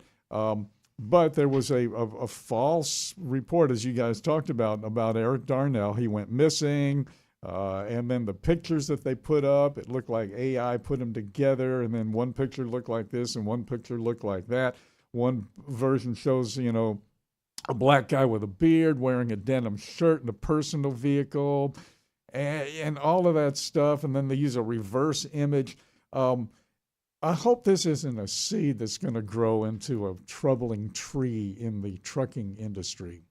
Well, okay, two things. But let me just say this, because through the decades, yes, there have been truck drivers who were missing. The last one I remember, I don't remember the details, but a guy went missing, and they found him dead on the side of the road, and evidently there were drugs involved and things like this, and he just went out there and died. He got out of his truck and walked away and died. That's real stuff, and I hope the real stuff doesn't get overshadowed by whatever this was. Well, the other thing about this is where there are some advantages here in regards to stopping this before it gets started. Because look, there's a long tradition in this country of mockumentary. Mm-hmm. There's a long tradition in turning off the lights and telling people that Martians are invading. And there've been other radio examples. Radio in particular is the real source of disinformation. People tend, even with TV, even though they believe what they hear on TV, if it confirms their priors, people will do some checking. The radio stuff is that people are trapped, and they often will assume, even when they change the channels and don't get the fake news they're hearing, that the places they're not hearing it at simply haven't gotten the word yet. Or worse than that, you get what I call that cover-up mentality that starts, well, the other people aren't talking about it. My source is talking about it. I do think, though, the great reminder on this, it's really simple. Are we hearing statements from the family of the missing person? Number one. More importantly, are there any law enforcement agencies in the region this person is missing in that have issued a missing persons report? If you don't hear that, it's probably not true. The moment a sheriff's office releases a tweet, releases a notification on Facebook or any of their own social media platforms, at that point, you know something is up. The Beach Bum says, good morning, just joining Road Gang in Oklahoma City on his way to Tracy, California. Thank you, Marshall, for listening. I know you can listen in the shower. Appreciate that. Thank you, Jerry, for listening. Good to have you, too. I hope it doesn't become a thing. I know exactly what you're talking about, because this is one of those cases where you get enough of these false reports, Dave, and then somebody actually goes missing. And as you know, yes. And I will tell you this, having know a little bit about this, when a child goes missing, when an adult goes missing, what is it? It's 48 hours for a child, 72 hours for an adult. That's the window. That's the window. You have a lot of background experience in that sort of thing. I've always wondered about that. I mean, if somebody's missing for 20 minutes, they're missing. I don't care, right? Right. 20 minutes. 48 hours, 72 hours. My God. If an adult goes missing and they're gone for 28 hours, 72 hours, they could be in Abu Dhabi by now. Right. That's exactly it. 48 hours, by the way. You know why it's 48 hours? It's kind of fun, by the way. Everybody wants to call and tell me. I actually know the reason. But the 48-hour thing hit the nail on the head, Dave. 48 hours is the time it takes to get to the plane, on the plane, and off the plane. It really is. Okay. I mean, that's kind of the window for really getting good and gone. The idea of if you have more than a day head start, it's really hard at that point. Because if you've been missing for 48 hours, you have to be able to kind of track it. Does that make any sense? The idea that if I don't know someone is missing and I don't even know they're gone for the first 48 hours, if I don't tell the sheriff's department, if I don't tell law enforcement within that 48-hour window, it means the person's got a 2-day head start. Mm-hmm. So a kidnapping, a runaway, an abduction, all of that stuff, it means they're gone. They make it a little bit longer for men, if that makes sense, because, there's, sometimes people just go off on a walkabout. You know what I'm saying? No, I mean, people do. People do. They go to find themselves. They kind of like drift off. They lose track of time, and it happens. But that's the case, man. It's that kind of scene. I mean, that's the thing about it. If you can't keep up with it, it slips through your fingers and they are gone, brings me back to my point. This can't become a thing, because what happens if it becomes a thing and then somebody really goes missing and people think it's the thing? Not to change the subject in Tara's purview, Marshall Platter just sent a chat text. Time for a shower, and I can keep listening to the show. LOL. Yes, because no more showers in the truck. Man, that used to ruin an interior of a truck when guys were taking the showers because they didn't want to miss the show. Well, you bring the hose through the window and just give yourself kind of a wash down. The problem is, open that door and the guy's standing next to you. His shoes are wet now. Oh, just not a good scene. A good scene. Out of curiosity, Dave, did you ever have your show on WXLW in Indy back in the 70s? No. Why was that? I don't even know WXLW. I'm not familiar. When did Trucking Bozo get started? The 80s, oh, right? You know what he's talking about? I'll bet he's talking about. I think he put the X in there by mistake. WLW. Yeah, you've been on that. Was Trucking Bozo in Cincinnati. That was Trucking Bozo. Bill Mack was WBAP in Dallas, Fort Worth. Charlie Douglas, Dave Nemo, we were on WWL, New Orleans. Now, everybody out there listening right now, just repeat after me. WWL. WWL. WLW. WLW. Which is easier to say. Yeah. I can't tell you how many times people were, what station do you listen to? And they met the road gang on WWL, and they say, WLW with Charlie Douglas. WLW gets a check mark. Oh, my God. In Cincinnati. That happened all the time. It just rolls off the tongue a lot easier. I understand, by the way. Yeah. Isn't that weird, though, how little things like that can make a difference? Yeah. We're going to get Kent on the phone here. We have a little bit of time to talk to him. He's actually given us a call. Great to have him. We're going to get him kind of queued up and then bring on our next guest after that. Trey, I can place him. We got him. Hey, Kent, good morning. How are you? Welcome to Nemo Nation. It's good to have you. How is the world treating you? Well, I had a glitch on my end with my phone. It wouldn't ring when you guys were coming through, so I'm terribly, terribly sorry for being a little tardy. Hope that's not a sign for the week, when you start your Monday off, running a little behind. Yeah. By the way, I'll make you feel better, Kent. Dave and I get paid to talk for a living, so we somehow managed to muddle through to the other side. It's great to have you, man. Welcome aboard to your first Nemo Nation. I'll let Dave take it from here. You can only use the phone excuse 3 times, though, Kent, so there's one down. Okay. There's one down. I'll make a note of that so I don't use it again. Our friend Eric Sawyer was with us last week from the California Trucking Association. Yep. And we talked about, from the ground zero perspective, we talked about the Advanced Clean Fleets rollback and all of that. You guys, though, you and the NTA, Nebraska Trucking Association, and the industry there in Nebraska, you guys put together a coalition of 16 other states and really had a pushback wall going there. So at this point, Ken, I think maybe the next step is, what is the next step? Because there has to be a next step. We just can't just get rid of something and say, okay, they're done with that. Wait a minute, there has to be something to come out of that. So has the dust cleared out at this point enough to start focusing on next steps? And will the coalition kind of hold together through the process? Because it'll be years. Well, I can tell you the coalition is holding together, and we have not withdrawn our lawsuit yet. The agreement that we currently have with CARB says that we kind of hit a pause button on the lawsuit to give CARB a chance, and CARB, of course, is California Air Resources Board, to give CARB a chance to repeal the Advanced Clean Fleet rules. And we gave them a deadline in October for where they had to clearly get that process rolling, because it does take time. When you go through a long process to pass any kind of regs or any kind of laws. Well, you got to take time and go through a process to take those away.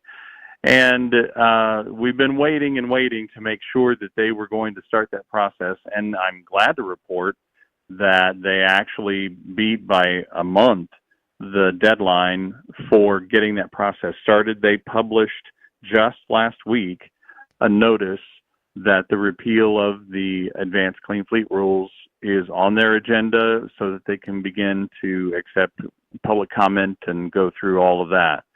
So it's an encouraging sign, certainly, that they are doing those things like they promised us they would do in order to get us to put the lawsuit on the shelf, but it's still there. And both the judge and our coalition are watching. And if for whatever reason it wouldn't, then we are absolutely right back in the game, and we pick up where we left off. Guys, if you're just joining us, President and CEO of the Nebraska Trucking Association, Ken Grisham, joins us this morning here on Nemo Nation. Just want to let people know, because we're having a little bit of a mass tack here. Kent got a chance to drop in after a little bit of a phone glitch, but we're glad we have him on. Dave, if you would be so kind, continue, please. So we have the courtroom, but then we also have the court of public opinion. And there are two arguments, and the ironic thing is both sides of this argument are really heading for the same goal: cleaner air, cleaner water, healthier lives, and a sustainable planet. So we know that. But it's very easy to say, we want all electric trucks, get rid of diesel because that's going to be better for the world and better for the people in it. And you can't argue with that because it's true. But it can't. Okay. And on your side of it is, no, we need to roll back this regulation and that regulation and stop this until this happens, blah, blah, blah, because from the actual practical side of it, you can't do this until you do that. You know, we get into all of this. We're not going to shut down the economy because that would be a disaster. So let's figure out a way that we can somehow meet in the middle and get this done. That's a hard sell. That's a very hard sell. That's a tough one. You know, people say that's a great goal, but that goal actually puts the brakes on everything and makes it impossible to afford anything, correct? That's absolutely correct. The cost of a new battery electric Class 8 heavy-duty truck, like you see going down the road, to replace a diesel Class 8 truck is going to triple or quadruple the cost. And, you know, that's just not something you can tell an industry like trucking to do. We don't tell any industry, hey, we're going to place these mandates on you and it's going to quadruple your cost, but boy, you better not cause that to ripple through the economy. Well, it has to. Yeah. No, we're laughing, not in humor. That's for sure. That's for sure. Okay, and look, there's another relatively easy fix, and that is getting rid of the excise tax, which which is obviously a bigger discussion. We'd love to have you back and kind of dig into that too. Yeah, and I think it's one of those things that taxes that get passed and get put on, even those that have sunset rules written into them, they don't ever go away. They really don't. Yeah. And, you know, the excise tax of 12% on the price of any truck or trailer, that was to pay for World War I. And we won it, by the way. We won that? Yeah, we won that one. And I think we came up with ways. Didn't even exist during the years of World War I. Yeah. I mean, really. So, and we realize, the industry realizes that we would need to try to replace the revenue because that money ostensibly goes into roads. But it adds 12% to the cost of every truck. Well, if you need people to be investing in new trucks, which we do, that's one of the arguments that we were making. We're not anti-electric truck. There will come a day when we've had the time to develop the technology to make it affordable, to have the infrastructure put into place that will serve that kind of a fleet that has to move in efficient and practical ways. We can do those things over time, and I think we will. But in the meantime, A new truck today is essentially 98 to 99% emission free because of the technology that already exists today. Ken, I am going to ask a boon of you. Would you promise me, and we'll figure out all the glitches and the technical stuff. Can you come back next week so we can talk about tort reform in more detail? Is that possible? Sure. We're gonna have you back on. We'll have Claire reach out to you. We'll set this up for next week because this format basically is merciless in its march forward. But we can't tell you how much we appreciate you actually making the effort to call us. Kent Grisham, President and CEO of the Nebraska Trucking Association, Inc., Truck Services, Inc., and Nebraska Trucking Foundation, Inc. Is a lot of great stuff to dig into, my friend. We are glad to have you. Thank you for making the time. You bet. Nemo Nation continues here. We bounce on to the other side with Anne-Marie Lynn. And Anne-Marie is the Director of Business Development and Marketing at U.S. Legal Services. If we hit this break, Dre, we're going to bring her back on the other side of it, and then we'll just roll the guest in a certain kind of way to make sure we get everybody in here and a chance to talk. Anne-Marie, good morning. When we run out of time, I want you to hold on to the other side of the break, okay? Good morning.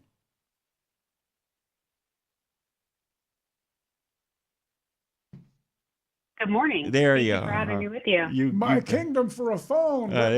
We've had phone issues all morning long, not on our end, but just all kinds of crazy stuff. Good morning. How are you doing? Welcome to Nemo Nation. I'm fantastic. Thank you for having me with you today. Well, thank you for This is being with us. a great way to start a Monday. And thanks to our dear friend Elizabeth Barna for introducing you to us as well. Anne-Marie Lynn is the Director of Business Development and Marketing at U.S. Legal Services.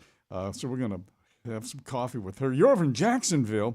You've been with U.S. Legal Services since 2011, but you've also worked with ATA on driver health and wellness, something that is dear to our hearts here, and on TCA's Independent Contractor Committee. We were independent contractors for 25 years on satellite radio. You're on the RAC, the Research Advisory Committee at ATRI. ATRI on the Air is one of our longest-running shows here on the program. So let's focus in on, and you and I exchanged some LinkedIn messages this morning. We'll focus in on the only real true shortage in the trucking industry that's not controversial, the technician shortage. Yes. So ATRI just released its newest study on the diesel technician shortage.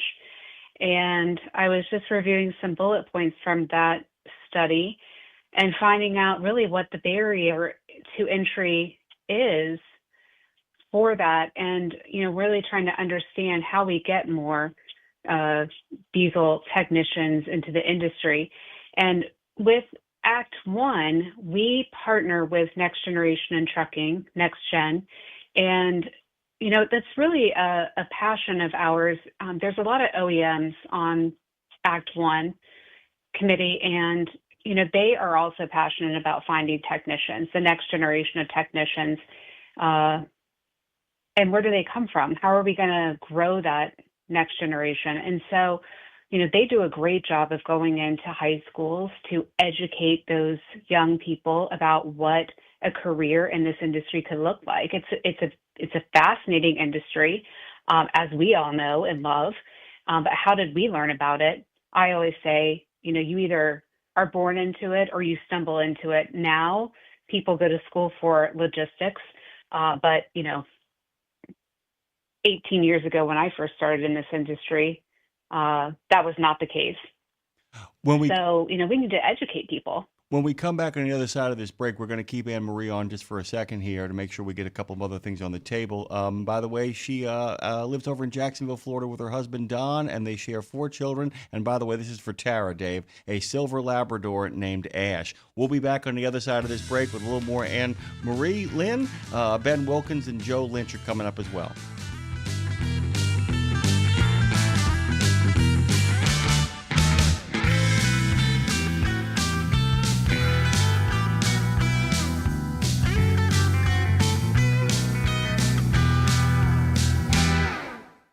The mission of Wreaths Across America is unwavering, remembering our fallen heroes, honoring those who are currently serving, along with their families, and most importantly, teaching the next generation about the value of freedom. And you can join our mission with a $17 donation that sponsors a fresh Maine Balsam Remembrance Wreath. Each wreath will be laid in honor of a veteran who gave the ultimate sacrifice for our nation. To sponsor your wreath, please visit wreathsacrossamerica.org. That's wreathsacrossamerica.org. The Joshua Chamberlain Society is unlike any other veterans organization. It's truly a family, and I know that firsthand from working with them myself. Their mission is to make wounded veterans and families of deceased veterans feel the support and appreciation of their community for life. Our veterans' injuries are permanent, and so is the JCS support. From monetary assistance like paying utility bills or college funds to helping our heroes find purpose, JCS is a family that surrounds and supports the heroes who have sacrificed so much. Learn more and make your donation at chamberlainsociety.org. That's chamberlainsociety.org. Okay, you've heard the horror stories of how folks have lost their life savings when the market tanks. Is there a way to invest and make money without risk? Believe it or not, yes. Since 1995, Americans who cannot afford to lose their investments have used fixed index annuities. You get guaranteed income and protection from market downturns. It's a win-win for you and your future. To learn more, dial pound 250. Use the keyword Truckers Wealth to get in touch with them today. It's Nemo Nation, a show that moves as fast as American transportation. So buckle up, because here we go. And this show is moving fast. Back to you, Jimmy Mack. Oh, way too fast, by the way. One step ahead of the sheriff with Anne Marie Lynn. When we last left our intrepid explorers on Nemo Nation, we were talking about the shortage that everybody agrees on, the technician shortage. You made such a great point before we actually hit the break, and we didn't have enough time to really dig into it. You know, Dave and I have talked about this for the longest time. The entire industry has kind of built itself on veterans, farm boys, and, family members. That, by the way, is a model that has slowly faded out, and it's been so important to kind of press into the middle schools and high schools to get people and parents, to get kids and parents both used to the idea that this is not only meaningful work, it's a really good living that actually has a great deal of respect. How do you feel we continue to change that culture to get people to encourage people to make that jump into this area?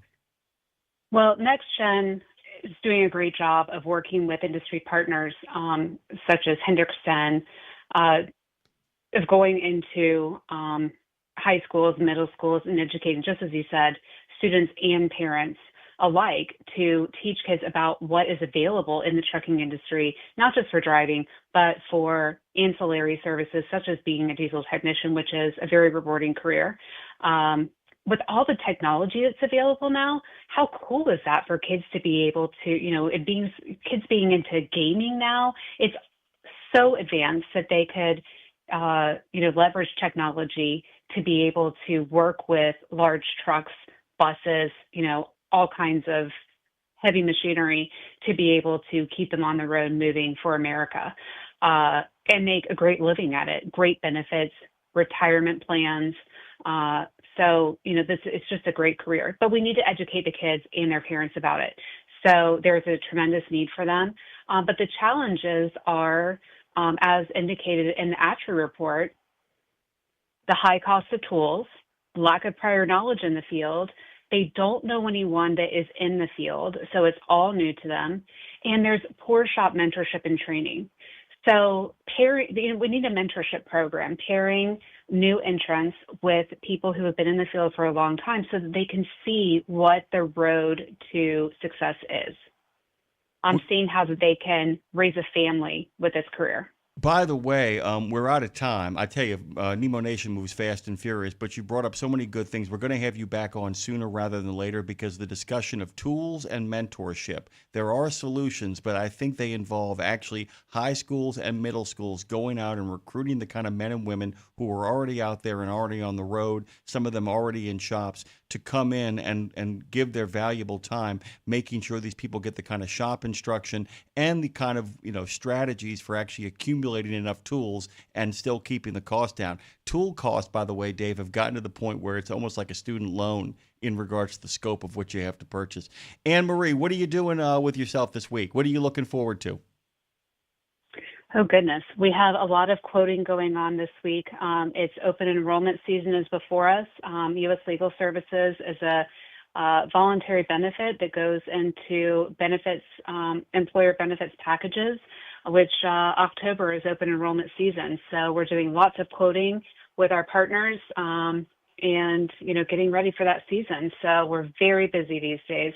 Let me do you the honor of saying uslegalservices.net is the place to be to find out more about Anne-Marie Lynn, the Director of Business Development and Marketing at U.S. Legal Services. Thank you, Anne-Marie. Thank you for your time. Have a great week. You too as well. Nemo Nation continues. And by the way, we've been talking about this all morning long. Your friend Ben Wilkins is here, Dave. Yes, indeed. Ben is the cybersecurity principal engineer at the National Motor Freight Traffic Association, NMFTA. The late Louis Grizzard wrote a book called Don't Bend Over in the Garden, Granny, Those Potatoes Have Eyes. Well, last year, Congress began asking questions about intelligence gathering equipment found in cranes at U.S. ports. Most folks will remember those headlines. And these cranes seem to be able to spy on us. Well, the Chinese company ZPMC owns about 80% of the cranes that we use here in the country. And concerns about spying stuff that spies on us across the supply chain, with trucking in the center of it all, has gotten the attention of NMFTA. And Ben, you guys have a new research paper out, and there is a not-to-be-missed webinar on the horizon. So kind of pick up where I leave off here. And good morning, man. It's great to have you back as always. Good morning. It's great to be back on. Always look forward to this. Yeah, so we actually put out a paper on the crane specifically last year. The ZPMC cranes. If you think about the number of ship-to-shore cranes there are in the U.S. port systems, having an 80% share of that is just an astronomically large number. And looking at the amount of data that flows through these systems on our import, export, and the supply chain in general, goods, the flow of goods in and out of the country. And then that's just one piece of technology. We sort of jumped off from that topic and started looking at, like, how far does this spread out into the transportation industry and quite frankly, consumer electronics writ large. Mm-hmm. Because if we think about the origins of a lot of the consumer electronics and the telematics devices and the sensors and even components in the vehicles, a lot of those get traced back to companies that are either manufacturing in China due to manufacturing costs and subsidized labor, or they're owned either in whole or in part by Chinese companies. And we can go down quite a rabbit hole with this, but we've spent some time exploring this topic over the last 6 months or so, and we're pretty excited to bring some of that knowledge to the industry as far as how to understand this web of interconnected players in the manufacturing process.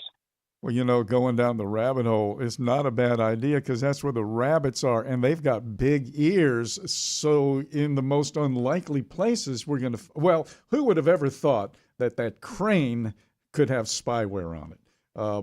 And so putting it in the most unlikely places that you can think of, or maybe even not think of, is I think, critical to understand that it's everywhere. It's everywhere.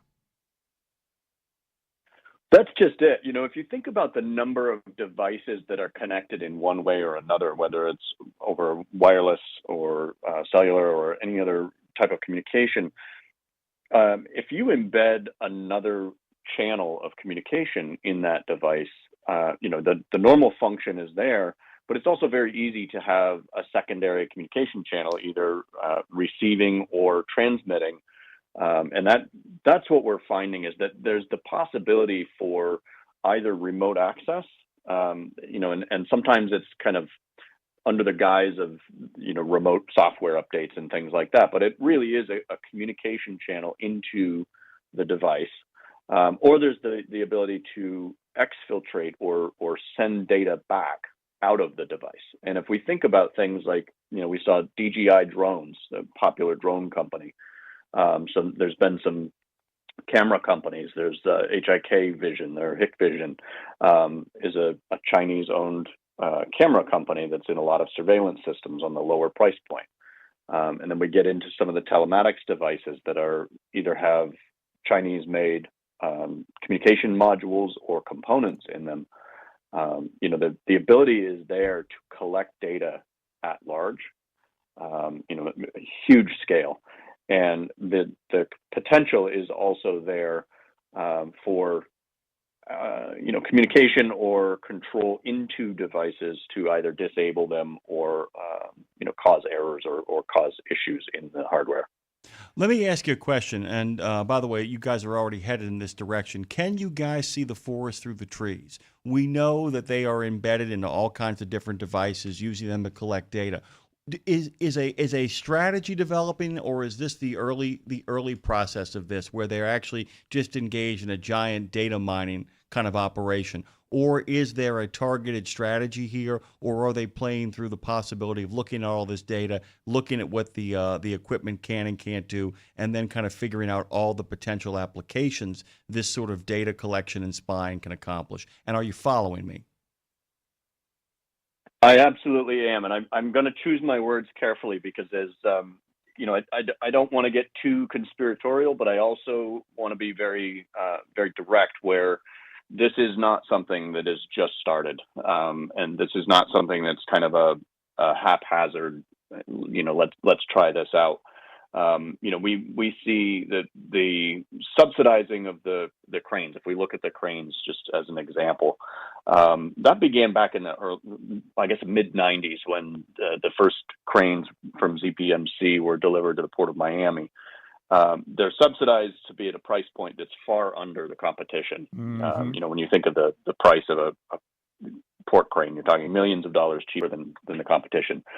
It's a deliberate strategy of getting a large portion of the market, getting these devices spread across the industry, and the policy of the PRC is that any company that engages in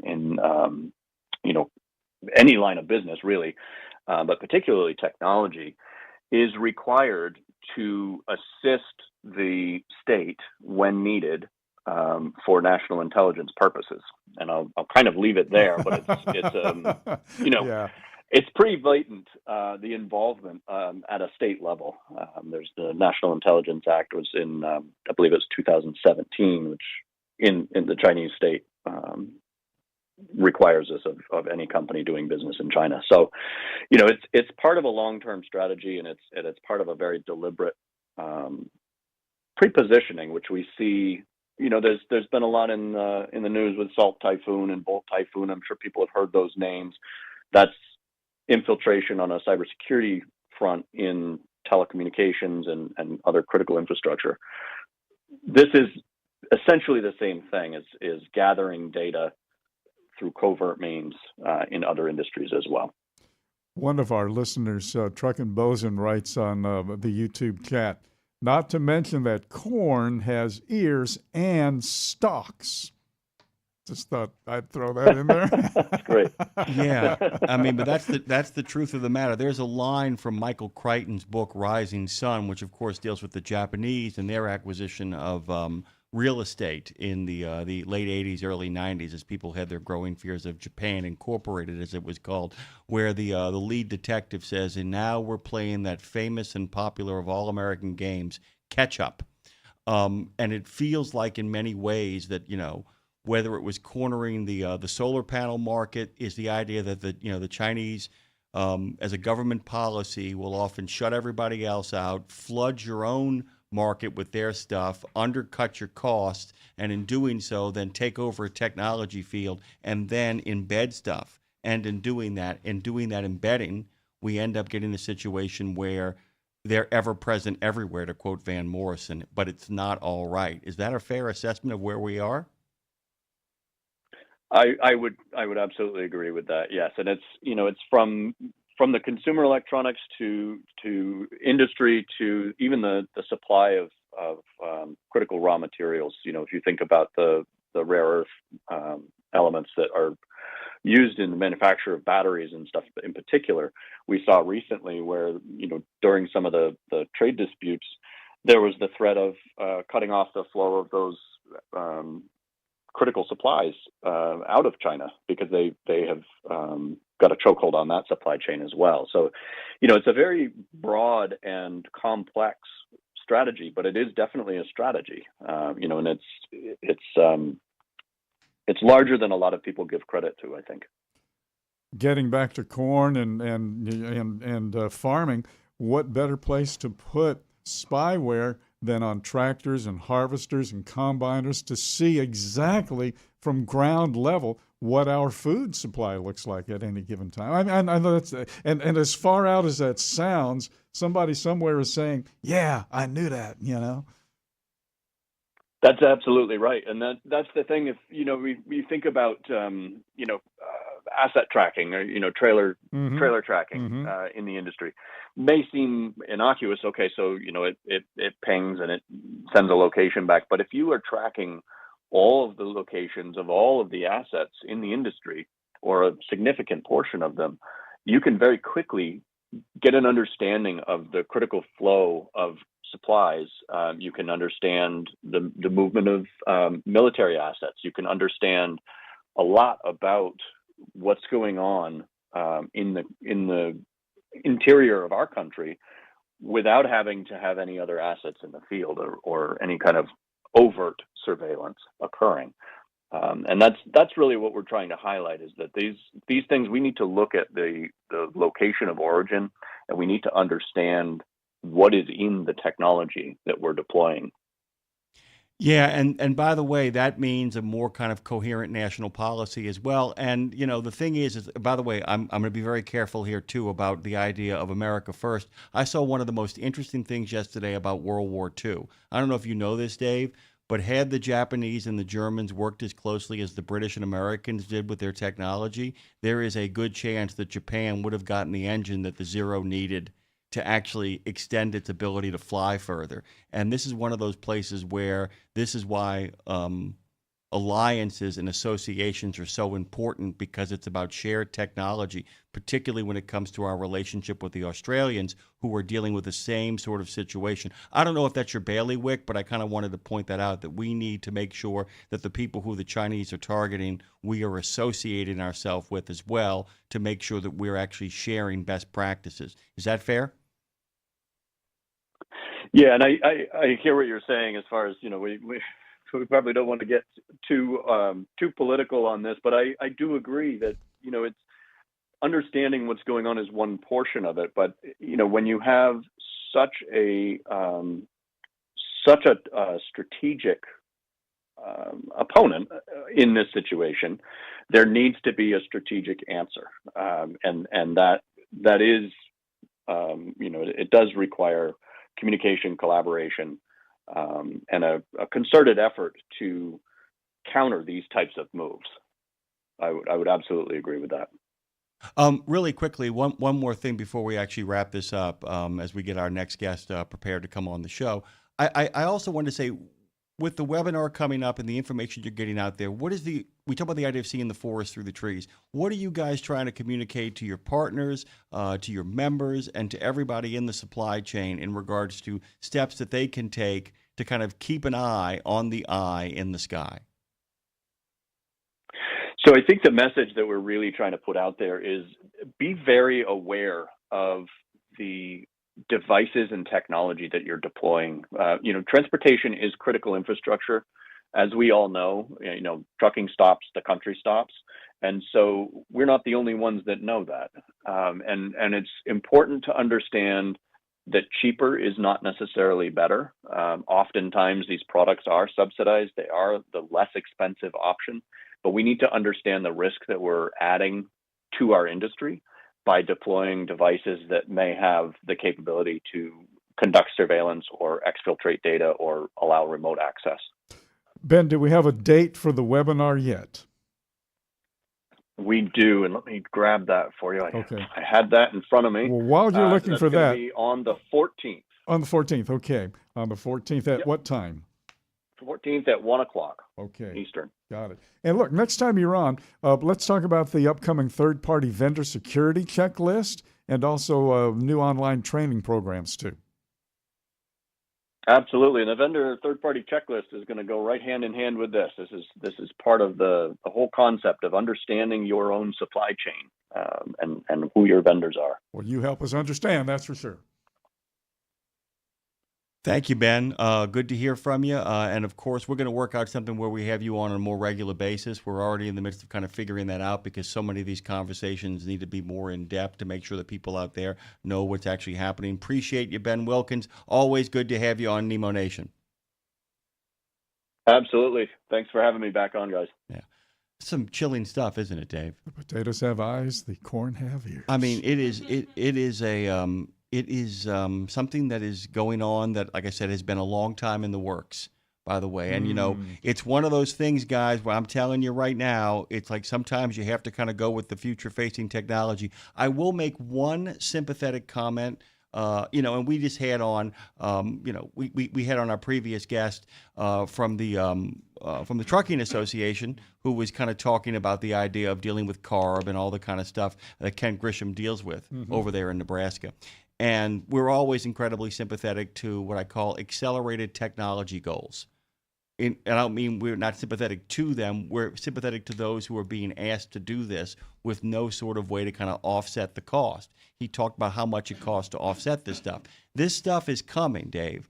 And one of the things that we have to be really careful about, which is where the federal government takes the lead, and the only one who has the kind of resources to take the lead.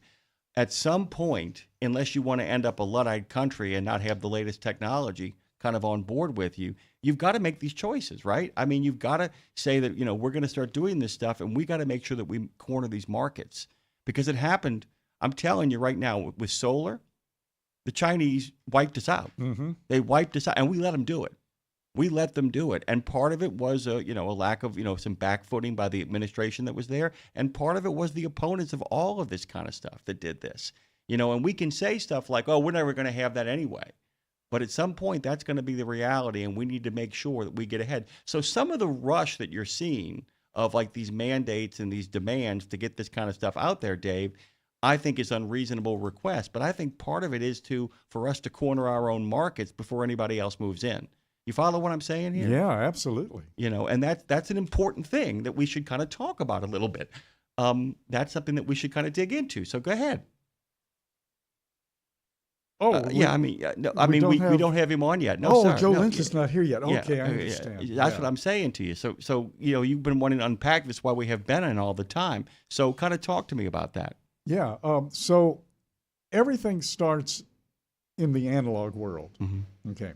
So we've gone through the analog world, and we've pretty much mastered that to the point that we've forgotten about it pretty much all total. Everything has gone to the so-called digital world now, which is where we are, in our casting, podcasting, satcasting, broadcasting, all of the castings.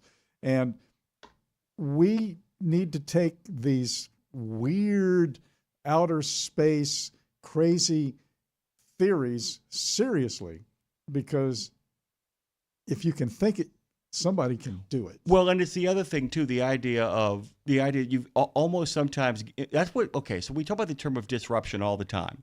We talk about the idea of disrupting things all the time, and it's one of those words that has basically morphed into a nothing burger, that it could mean anything you want it to mean. But what it does mean that I think is so important is that sometimes you've got to take the chance and you've got to break through with the next technology. You've got to do the moonshot, as it were. By the way, speaking of moonshots, you saw they put Duffy in charge of NASA, and he's talking about building nuclear plants on the moon. Did you see this? Okay. Have you been following I have this? not seen that. Part of me is like, are you out of your mind? And part of me is saying, there is some logic there, because the idea is that, one of the next great adventures into outer space that I don't want the Chinese to get there first on is the first base. There's a show that has been has played for a while on Apple Plus called For All Mankind that imagines the Russians get to the moon before we do. And rather than it being like a complete disaster for the country, it actually forces our hand. And like any other good Cold War story, it forces us to kind of accelerate our technology so that we become, even though the Russians beat us to the moon, we become the first nation to establish a base on the moon. And that forces the Russians to establish a base on the moon, which means that the colonization, or at least the outposting of the moon, happens faster. And in that logic, in that show's logic, a lot of technology like the internet, the way communications have developed faster. And that one of the things that maybe, like I said, we're not talking about, and by the way, it's not the job of the Nebraska Trucking Association to do this. It's not the job of these private organizations to do this. It's the federal government's job to help figure out a way to get these new technologies on board and to give the real kind of incentives that allow people to afford this. If you want to do this, you can't use the very people who you are asking to do this to foot the entire bill for it. And that, it's weird. It goes all the way back to what Chowder was talking about this morning. Do you follow me? So Chowder talked about that this morning, the idea of turning trucks into piggy banks wherever they go. You can't ask the people who are moving goods and services and supplying the country with everything it needs to pay for every pet project you have involving their means of delivery. Who do you have to ask? You have to ask the people who are benefiting from those goods and services. But then it falls into the old political problem of don't tax you, don't tax me, tax the guy behind the tree. I want to give you a house. Right. What do you have to do for me to get the house? Right, exactly. You have to pay for it. You have to pay for it. Yeah, I'm giving you a house, but you're going to pay for it. You're going to pay for it. I mean, and that's exactly it. We are insisting that you adopt our new technologies, and we really have no idea how we're going to pay for it, or we're not going to compensate you enough to upgrade what you want to do. While at the same time, somebody at the Nebraska Trucking Association, at the end of the day, look, they care about the environment, they care about the well-being of their fellow citizens, but they ultimately care about their members and their members' ability to make money. And if there is no ability to make money, nobody can pay for the upgrades to the trucks that they want to make happen. I mean, that's the simple matter of it. And we still, no one, including this administration or the previous one or the one before that, has been willing to talk not to the trucking industry. That's easy. Man, that's an easy thing, as Oida can tell you. It's easy to chastise the trucking industry. It's easy to demand from the trucking industry. But it's not as easy to go to the American people, all of them, the ones that benefit from these goods and services, and say, we've got to get these trucks to a place we want to get them to for a cleaner environment, for a more efficient economy. You have to pay for it. Not the men and women who have their own authority, not the men and women who belong to these associations. You have to pay for it because you are the ultimate beneficiaries of these things. Hey guys, we're gonna try Joe Lynch one more time, see if we can get him on the air. We've just had it's been a weird morning. It has been a good morning though. But we've gotten everybody we're supposed to have on. It just everything has been like one step ahead of the sheriff kind of situation. We got him? Oh, okay, yeah, give him another ring, give him another try. We'll get him on the air, and that's what we'll do. So, but you see what I'm getting at here, though, Dave, and it goes back to what Ben Wilkins was talking about. It goes straight to the heart of the matter of it, is the fact that we need to begin to engage in genuine strategy, and that what has not happened in regards to EVs, what has not happened in regards to new trucking technology is, one, nobody's had it explained to them in a way about direct national security, and two, no one has come up with a shared pain plan to upgrade this equipment. No one. So we seem to be dealing with only two possible alternatives here, one of which is we don't do that. We're going to roll back all the regulations and you'll figure it out on your own, which means people who are interested ultimately in making profit, they're going to go about the business of making profit. Good for them. Or two, we're going to interfere in the economy so much without any explanation for what it accomplishes or sharing the cost with anybody else. Because at some point, the shippers are going to pass the cost off to the consumer. Or you can pass the cost off to the consumer on the front end by actually raising everybody's taxes, raising gas taxes, figuring out some funding mechanism that is equally shared and not jumped on the back of truck drivers and trucking companies, and share the cost across the board. In doing that, what then occurs, maybe we might figure out some way forward for this. But this is going to go on and on for a while in regards to people setting pie in the sky goals and not figuring out a way to fund the mechanism.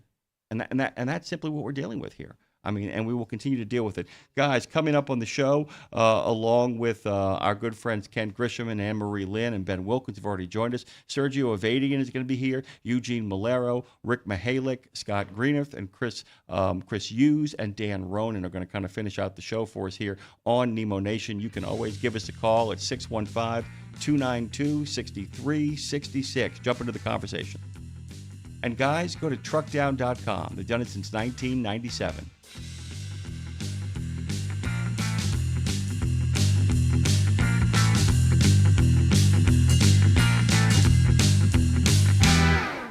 Did you know it's extremely easy to join the Wreaths Across America mission to remember our fallen heroes, while at the same time honoring those who are currently serving our country and their families? Plus, you're helping to teach our younger generation about the value of freedom. With just one $17 donation to Wreaths Across America, you're sponsoring a fresh Maine Balsam Remembrance Wreath. They've really become a symbol of America's respect for those who bravely served and are no longer with us.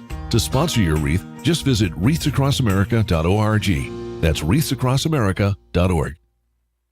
Check out the new over-the-top lineup at participating Country Pride and Iron Skillet restaurants. 3 gigantic sandwiches loaded with flavor. Try the chicken parm stack, the big country combo, or the ultimate smash melt. The ultimate smash melt. 2 delicious smash burger patties, surrounded by 2 grilled cheese sandwiches. 2 sandwiches in one. Visit your favorite Country Pride or Iron Skillet restaurant and come hungry. Available for dine-in only at participating Country Pride and Iron Skillet restaurants inside TA or Petro Travel Centers. Pro drivers, say hello to your perfect fuel stop, Racetrack. Perfect as in hello, everything you need on the go. Oh, hi there, dedicated truck lanes. What's up, hot and delicious grab-and-go food? And hello, cat scales, clean restrooms, and large, easy-to-maneuver lots. Racetrack has what you want so you can get in, get out, and get back on the road, turning miles into money. Next time you need to stop, say hello to the fuel stop built for pro drivers. Racetrack, whatever gets you going. Mike.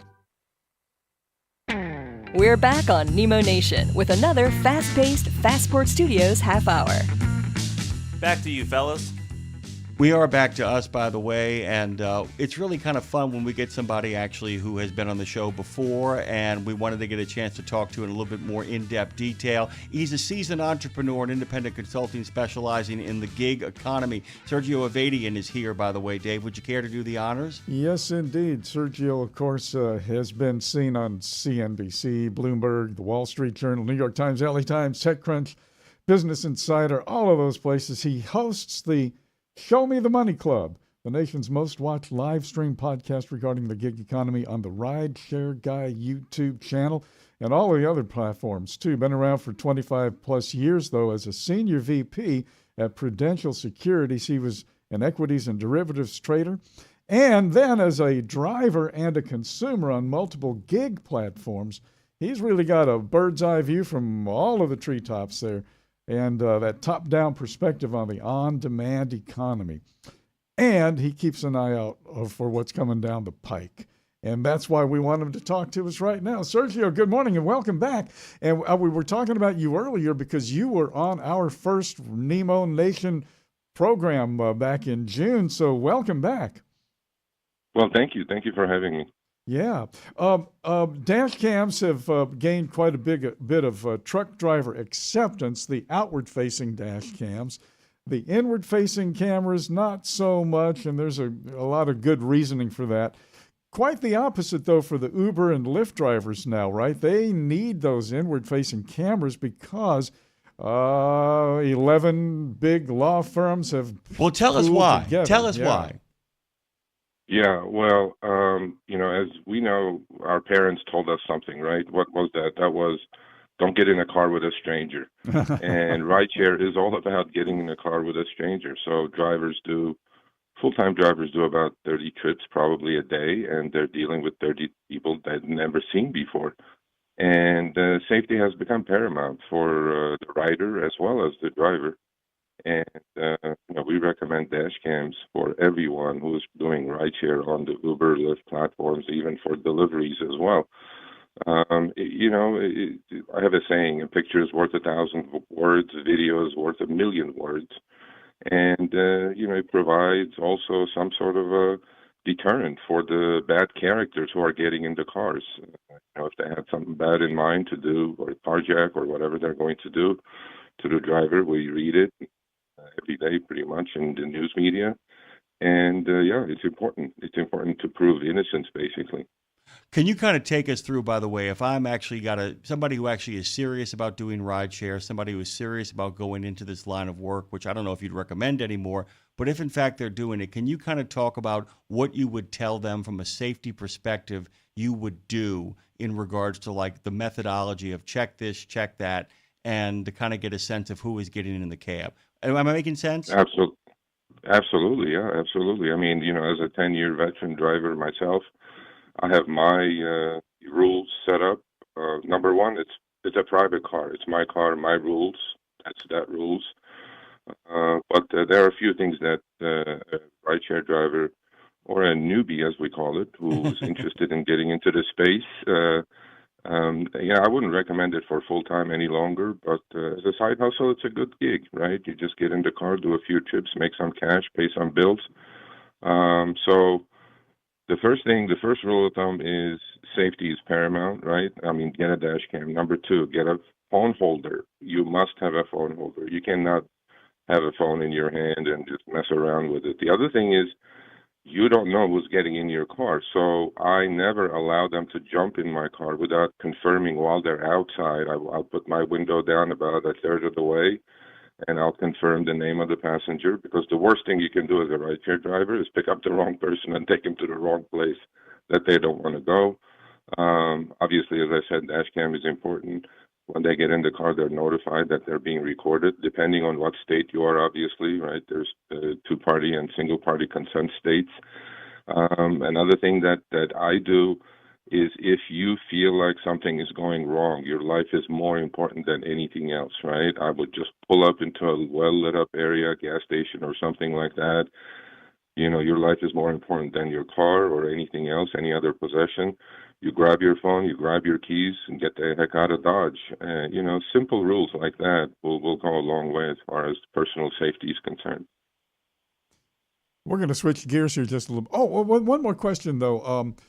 Physical barriers, a screen between, separating the back seat from the front seat, like they have in police cars, stuff like that.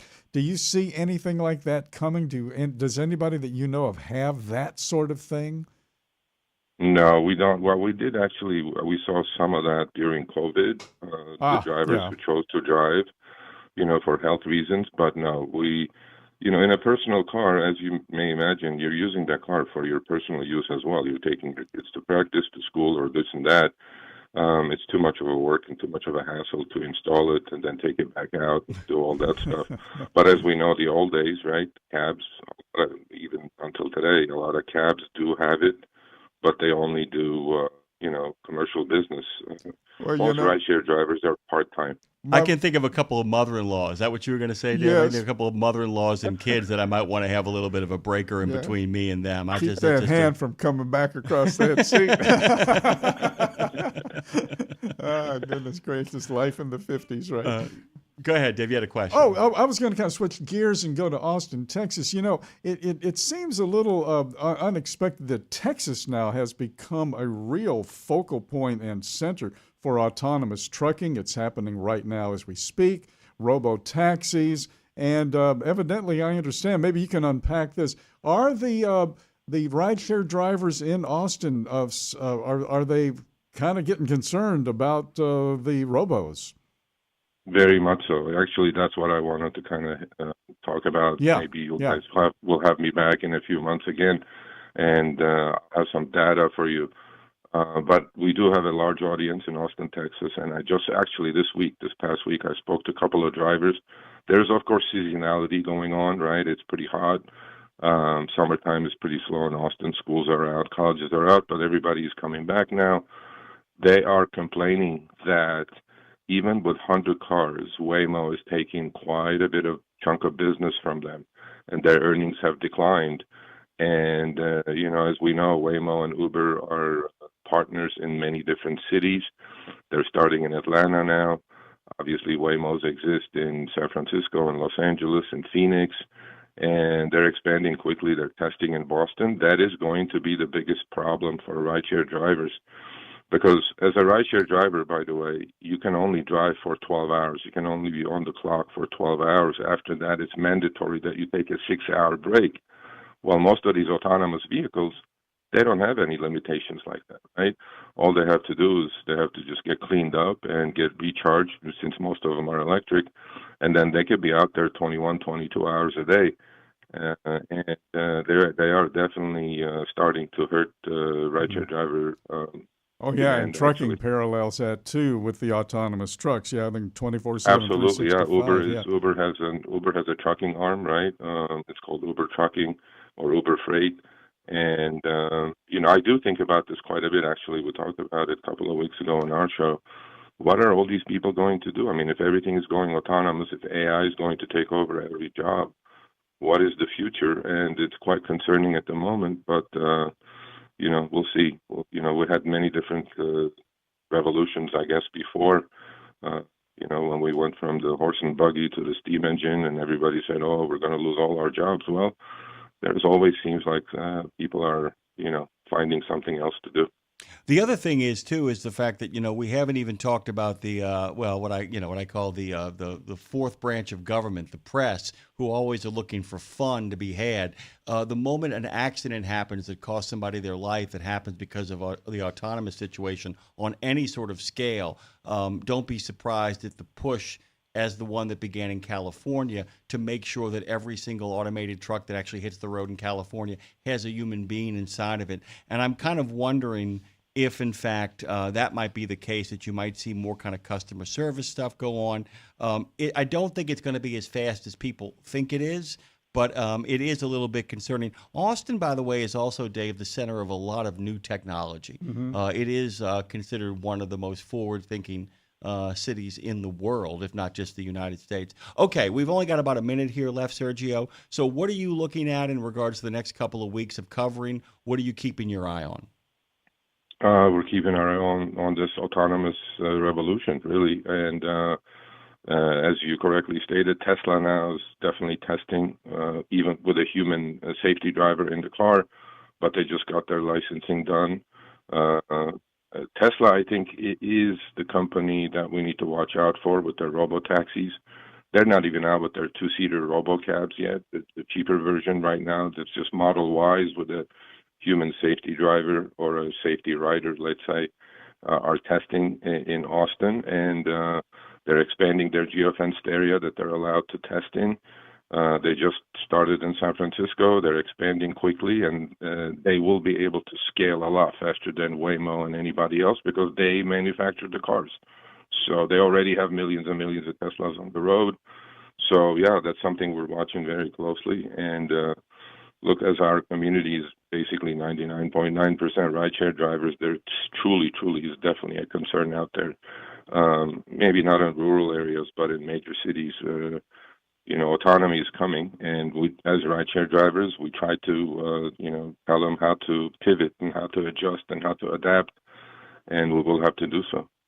The rideshare guy has joined us, Sergio Avedian, entrepreneur, independent consultant. You can find him on CNBC, Bloomberg, The Wall Street Journal, New York Times, LA Times, TechCrunch, Business Insider. He also hosts Show Me the Money, the nation's most watched live stream and podcast regarding the gig economy, and the Rideshare Guy YouTube channel, and all other platforms. Thank you, Sergio. We're going to get you back on when we get that data, okay? Nemo Nation Pioneer. All right, thank you so much. All righty, my friend.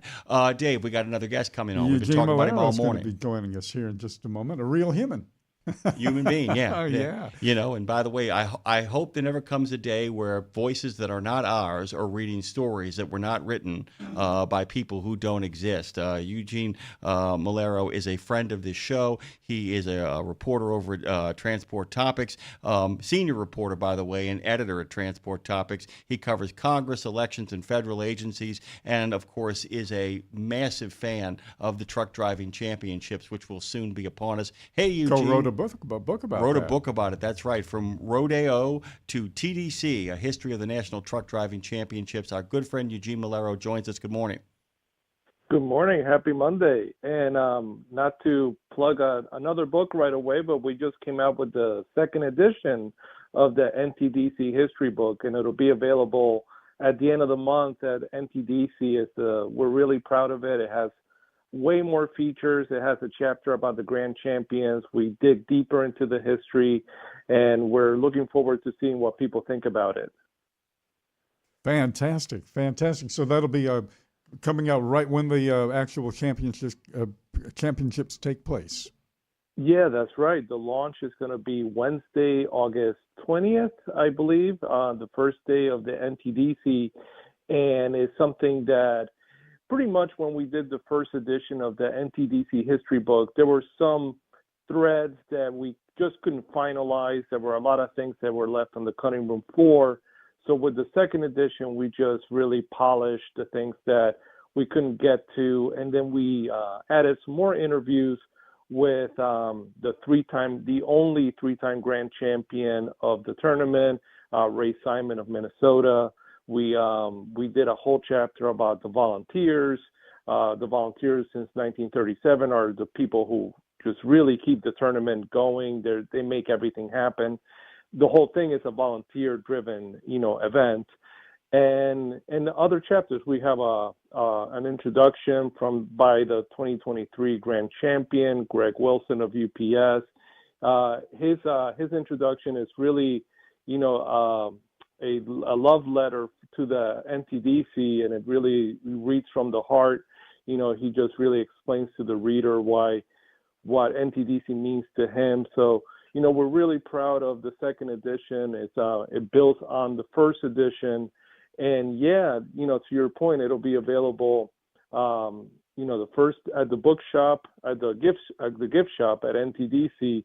And, we're really hoping for a good reception. And you'll be able to autograph some books up there, huh? If somebody wants to walk up to me, I'm very accessible. So if somebody wants to walk up to me, I'll be more than happy to, sign the book. I actually keep a book, the first edition book. I have, gotten some people's autographs that are featured in the book. So I too, if somebody's featured in the book, I too ask them if they can sign their photo. And I'll be doing that with the second edition as well as a keepsake for myself. But yeah, and myself and I co-wrote it with Jacob Pierce of American Trucking Associations, who's the NTDC chief organizer, and he too is really promoting the book, and we're gonna do a talk with people at NTDC about the book, some kind of like a soft launch of this second edition book, and then immediately after the event concludes on August 23rd, so August 24th, it'll be available on the NTDC website, the second edition of the history book. We're going to talk about Senator Shelley Capito's proposal about permitting reform. You wrote an article for Transport Topics last week. But listen, Eugene, I've just got to get this in here. You wrote an article about the America Drives Act, and I got to tell you, man, you must have thought this was hilarious as I did. The Autonomous Mobility Ensuring Regulation, Innovation, Commerce, and Advancement Driving Reliability in Vehicle Efficiency and Safety, or America Drives Act. That's got to be an award winner. That's up there. Those acronyms really come from a low-level staffer in the members of Congress office. So that staffer spent a nice, several weeks coming up with that acronym. They really earned their money. But yeah, that's a long one. I've seen some longer ones, from covering Congress, but that definitely is up there.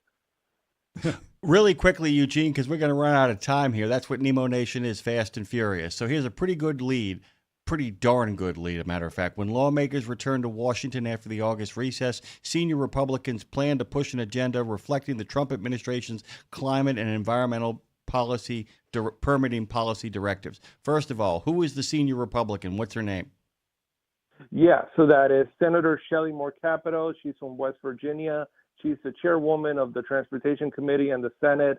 and then Jimmy's basically the senior, her with Ted Cruz of Texas and Senator John Thune, the majority leader in the Senate. They're really going to hit the ground running to replicate what the Trump administration is doing at EPA, DOT, and other agencies.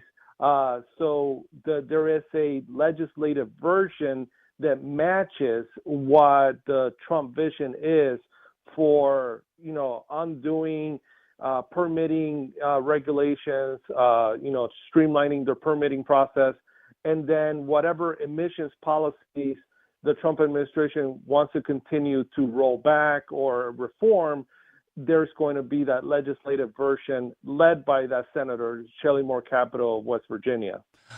Really quickly, by the way, they're really working against the clock here as well, because while you might be able to gerrymander Texas for the House, you can't gerrymander Senate seats, and the ones that are in play are actually in the U.S. Senate. There's the place where the flip might occur without the ability to kind of slow that down. So they really are trying to work in an awful hurry here, aren't they, to make sure they get this done in case they lose the Senate, correctly?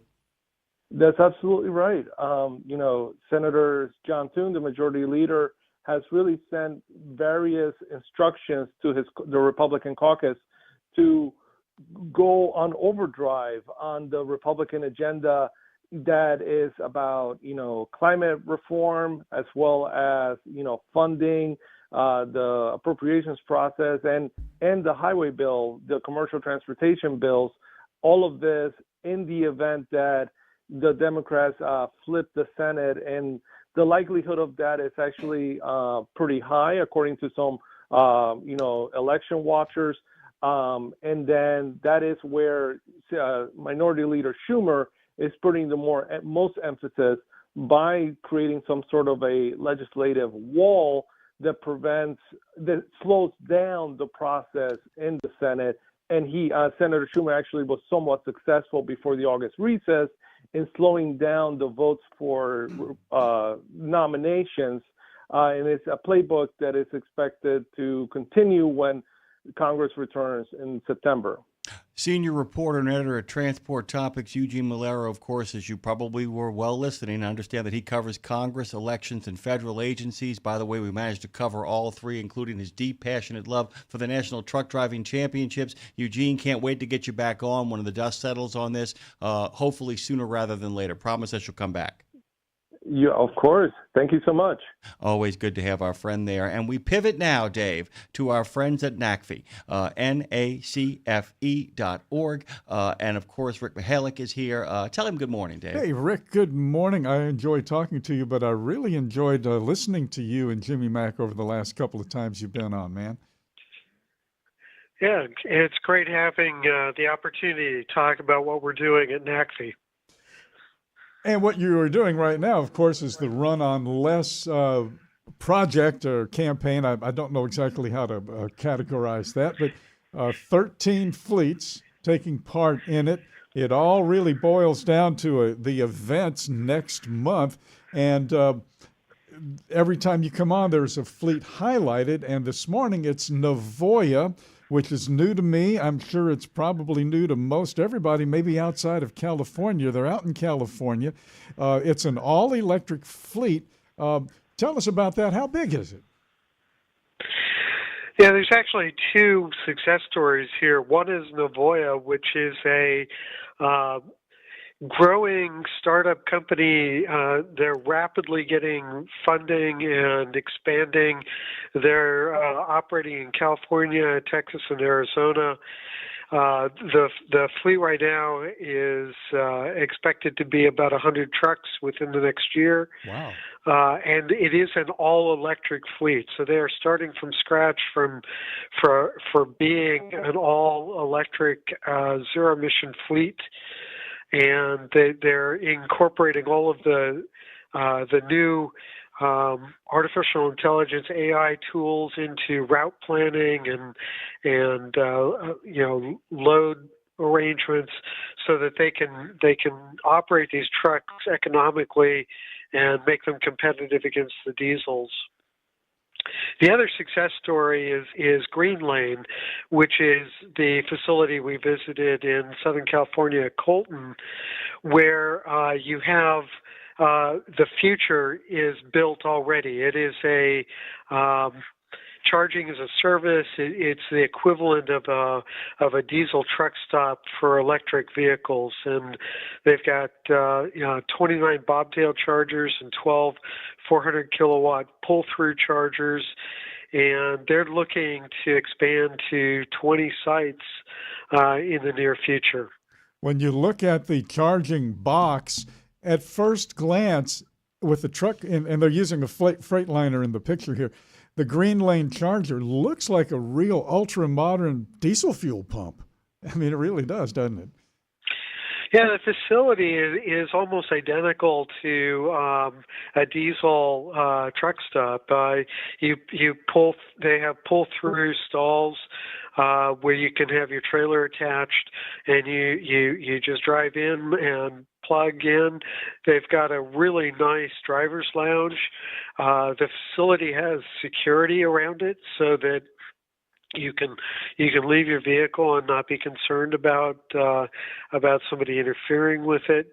And the charging is pretty rapid at 400 kilowatts. They've got the facility also future-proof so that when they get to megawatt level charging, very rapid charging, they can quickly install that in the facility. Boy, you really have to be 2 and 3 steps ahead, on paper at least, in terms of what you're doing now, because what you're doing now is just not going to hold water, sorry for the pun, tomorrow. So you almost have to have one foot in the future at all times. Yeah, these two organizations are just inspiring. They're risk takers. They're getting out there and showing what the future can be. They're building it today, and it's just tremendously inspiring to visit these sites. Tell me what you're looking forward to. Like I said, we got the drive coming up. So what are you hoping to see based on what you've already seen? What are you hoping to see when you go about the business of getting the data for the big drive that's happening in less than a month now? Well, we're comparing natural gas trucks to renewable diesel trucks to hydrogen fuel cell trucks and battery electric trucks. So it's going to be interesting to see how they all are doing in their long-haul duty cycles. Clearly battery electric vehicles are a little more challenged in that long-haul space. And what I'm really looking forward to is seeing these trucks actually succeed at that long-haul duty cycle. Dave, I'm talking to Dave here about this because I know he's been listening to you and I talk about this. One of the most exciting things I've been hearing from you is the driver reaction to it. Mm-hmm. That once they get past their initial sort of resistant points and sometimes trepidation, they really are responding well to the ride itself, correct? Yeah, we've been interviewing drivers for 5 years now, and they usually come in from a diesel background, and they've got their concerns and questions, and the minute they start driving the truck, they're sold on it, and many of them tell us that they would not want to go back to a diesel truck. The acceleration is very, very competitive with cars. The sound level is much less. There's no fumes. When you go to charge up, you don't end up having fuel spills on your boots or on your clothing. They're just all really impressed with the technology. Boy, it's like automated transmissions. I'll never drive one of those. And then you can't get the wheel out of their hands, right? After they do. Exactly. Yeah. Well, we're all human. And by the way, we're out of time. But Rick, this always goes by so fast. I feel like I'm so glad you're able to come on so often because it's actually developing a mosaic, and which is what you guys are doing too with all this different data you're accumulating, all these different videos that you actually are getting a chance to do, all the conversations you are. And really quickly, you got about 30 seconds. You're able to build an overall picture, correct? That's the real thing here. It's not simply a one-way approach, but looking at the overall approach, correct? Yeah, it's going to be a menu of solutions in the future. Go to runonless.com. You can see the videos. You can get some firsthand information from these people that are actually making all the technologies work. Rick Mihalik, Director of Emerging Technologies and one of our favorite regular contributors here at Nemo Nation and Road Gang Radio. Rick, thanks. It's always great to hear from you, my friend. Thank you for having us on. You got it. Nemo Nation continues on the other side of this break. We're going to have a long-form conversation with Scott Greeniff and Chris Hughes, by the way. The topic, of course, is, man, they're actually doing it, Dave. There might be some parking spaces. Hey, guys, I want you to go over to ShadyRays.com. They've got your back.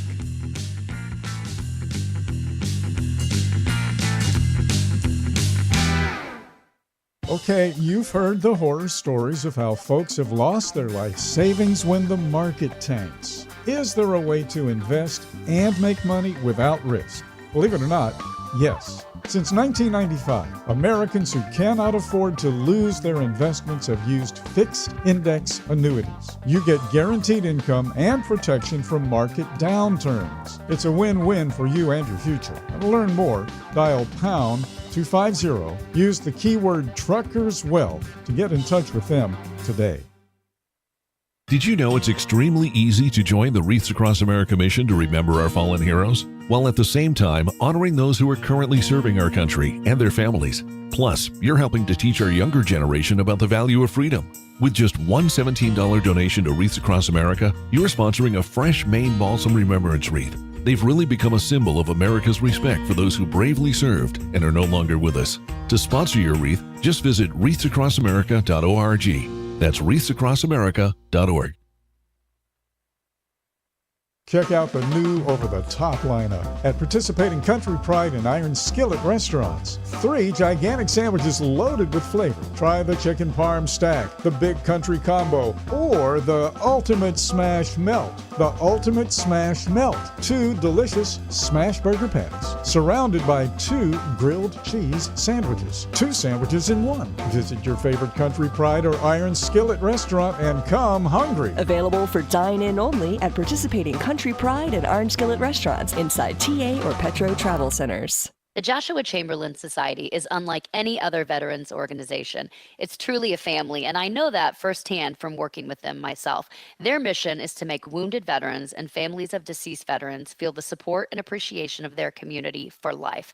Our veterans' injuries are permanent, and so is the JCS support. From monetary assistance like paying utility bills or college funds to helping our heroes find purpose, JCS is a family that surrounds and supports the heroes who have sacrificed so much. Learn more and make your donation at chamberlainsociety.org. That's chamberlainsociety.org. And now back to Nemo Nation with Dave Nemo, Jimmy Mack, and of course, Madison with a T. That is me, Madison with a T. Pretty cool, huh? Pretty cool, yeah. See, that young artist might actually amount to something. Claire Marie, of course, great to hear their voice. I know it's a voice that Scott Greeniff knows very well. He, of course, is the Director of Engagement for Truck Specialized Information Services, and he's brought along a friend, Chris Hughes, District 1 Deputy Director for ODOT, Project Lead for the Truck Parking Mega Project. I think in just simply saying that title, Dave, I think we know what we're talking about here. I know you've been excited to get Scott on, and by the way, typical Scott, he gets the longest segment, and he's also brought as much information, including the human factor, along with him as well. Hey, Scott, good morning. Tell Dave hi. Hey, good morning. Great to be talking with you all again. Oh, it's great to have you back on the show. It's been a long time. You know, when I think about you, I picture you riding your bicycle down to the little house in Nashville. You'd park your truck at the truck stop and ride across town and visit with us there in the studio. And really great to have you. You've been through OIDA. You're a million-mile driver. We all know that sort of thing. But we're calling you the parking guru now. The parking guru. Yes. I live it and breathe it, you bet. We don't know Chris, and rather than me kind of stumble through a who are you, Chris, tell us who Chris is and introduce him for us. Yeah, well, Chris is the director of Ohio Department of Transportation District 1 here, which is actually my district where I live in Northwest Ohio. And so he oversees that large chunk of the state. and he's overseeing a whole entire project. And I'll let you take it from there on what you're doing with the project and more about yourself. Yeah, sure, Scott. Thank you. Hey, glad to be part of the program today. Yeah, as Scott mentioned, I am the District 1 Deputy Director, so the Ohio Department of Transportation is split into 12 districts, and just so happened by some circumstances that our team here in District 1 got tasked with delivering this entire statewide truck parking project. So that's why I'm here talking to you today. You know, and I'm going to say this, and don't take issue, but we have 48 contiguous states, and some are pass-through states when it comes to trucking. Ohio is a pass-through state, obviously, but it's also a destination state in terms of commerce and manufacturing. So you've kind of got both of those. You're juggling a lot of balls there in Ohio in terms of who is where and where are they going and where are they stopping.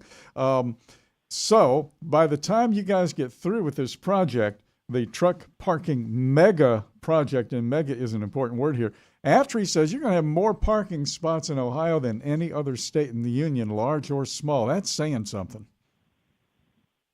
Yeah, it's a significant effort. Yeah, our mega project, as we've called it, will add at least 1,400 new truck parking spots on 33 sites across the state, and so it's no small project. That's why we've called it the mega project. It's puts a serious dent in the need for truck parking, and as we all know, there's a huge need across the nation, and we're just really proud that Ohio is able to lead the charge here and make some significant progress here over the next couple of years.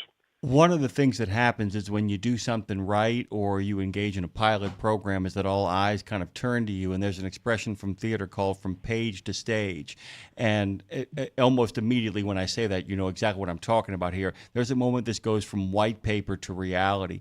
Can you kind of give our listeners a sense, Chris, about all the kind of effort it took to get to the point that you guys are at this moment? Yes, certainly. So, as I mentioned, it's a little bit of a unusual situation where we, as a district, 1/12 of the state geographically, kind of got involved in this, and it really goes back to for us October of last year, and we had a new director of the Ohio Department of Transportation, Pamela Boraton, took over, and she really led the charge on this, and along with Governor Mike DeWine, really had decided that, hey, it's time for Ohio to put our money where our mouth is and make some substantial progress on truck parking. So we became involved in October of 2024, and through conversations with some of our senior staff and Director Boraton, decided on what is the most feasible path to add significant truck parking early or very, very quickly.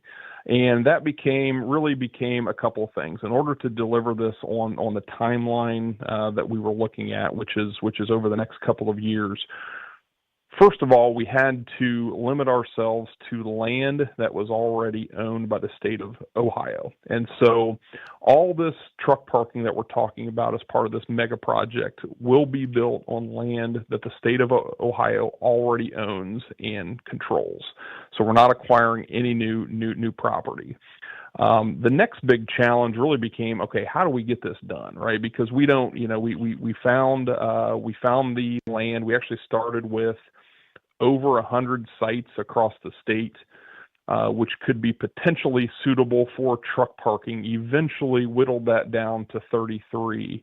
But again, you don't just go out there and start building parking. So we had to engage some of our consultant private industry partners. They did some preliminary development for us. We came up with some concepts for each of these sites and what it might look like, and then again turn that into cost estimates and eventually put this plan together over the course of really only about 6 or 7 months.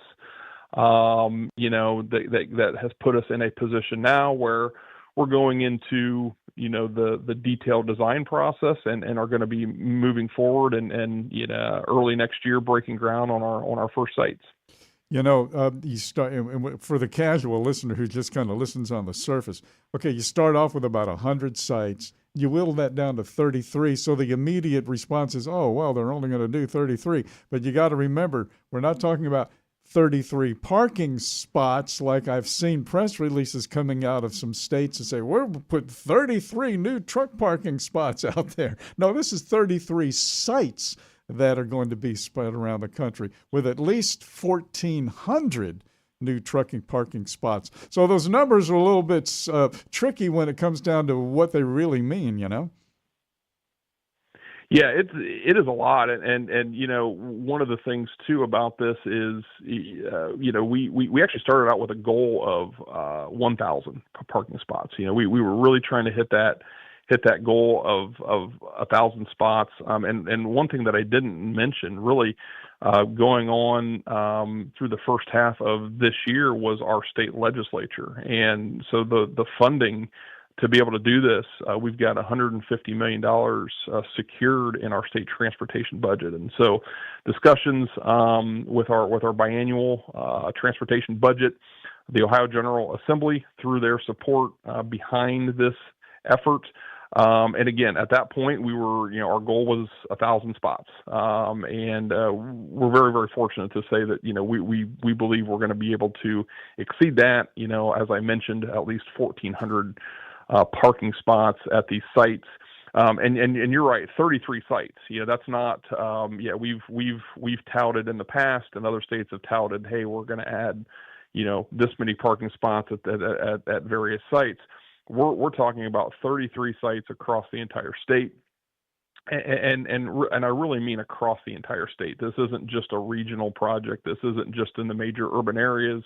It is truly across the entire state. We have sites in northwest, southeast, northwest, southwest Ohio, all across the state, and so every major freight route is going to see more parking that will be utilized over the next couple of years by truck drivers.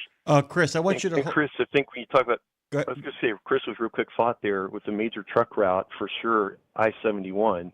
And I know the governor announced it on I-71 at the rest area down there at about the mile marker 34, I think, not far from Cincinnati, which is one of the worst places in all of Ohio for truck parking, as well documented by the Ohio Freight Study.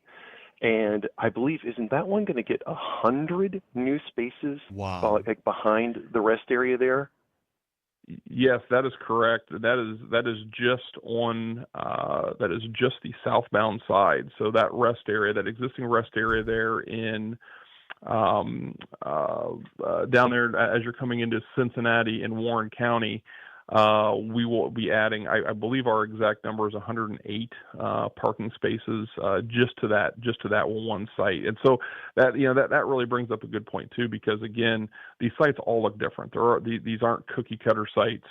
Everyone's a little bit different. That happened to be a site where very high demand, and we happened to have a lot of excess land available that could be converted into truck parking. So that is the biggest site in the state. So we range from over 100 parking spots on one site, all the way down to, some sites only have, 15 to 20 parking spots too, and we've got everything in between. Chris, I want you to hold on to the thought about the determining factors you mentioned earlier so I can pivot towards Scott for a second here. Scott, one of the things that really kind of takes my breath away about this is the fact that this seems to have the speed and urgency of some of those big repairs that have had to happen in a hurry. So as somebody who's been fighting this fight and in this game for quite some time, what are some of the things you're looking for that you're seeing, along with 100 parking spaces in Cincinnati in one particular location? But can you talk about what this kind of undertaking means in regards to the state of trucking in Ohio?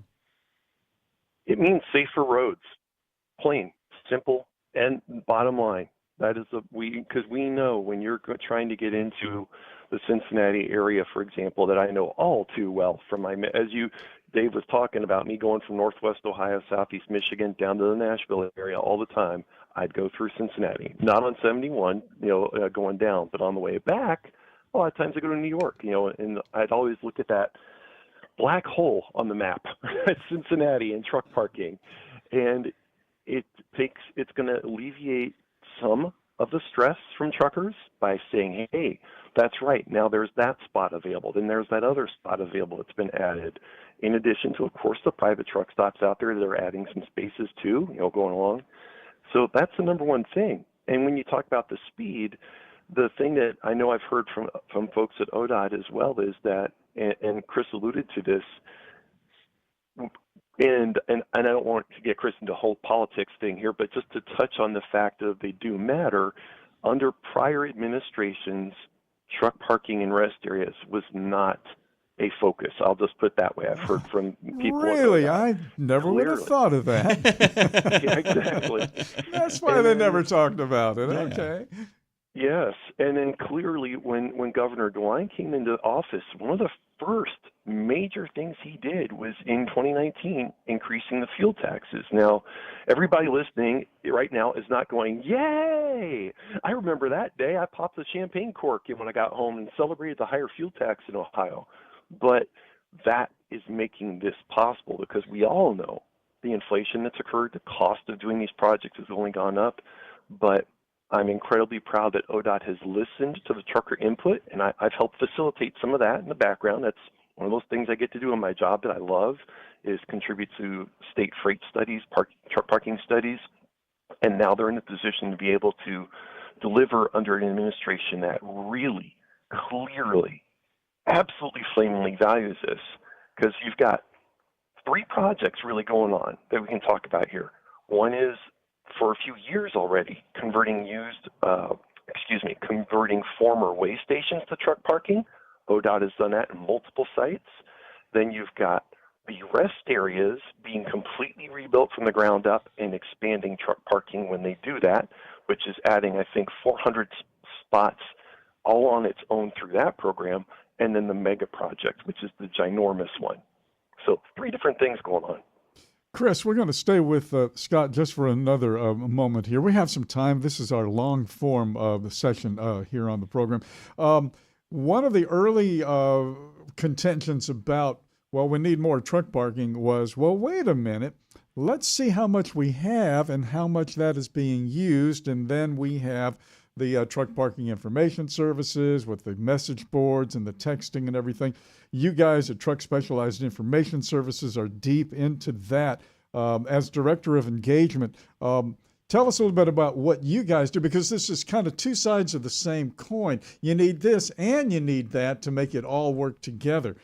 So there's a real good meshing going on here, I would imagine, between what you guys are doing and what Chris and his folks are doing. Absolutely, Dave, it is. We fully recognize that we need both. We absolutely have to have new capacity because it is just lacking, like that example near Cincinnati. But also we need to make sure people can say with confidence, hey, if I get to that spot that's another 10 miles down the road, whatever it may be, there's a spot waiting for me there, so I'm not going to have to park illegally tonight.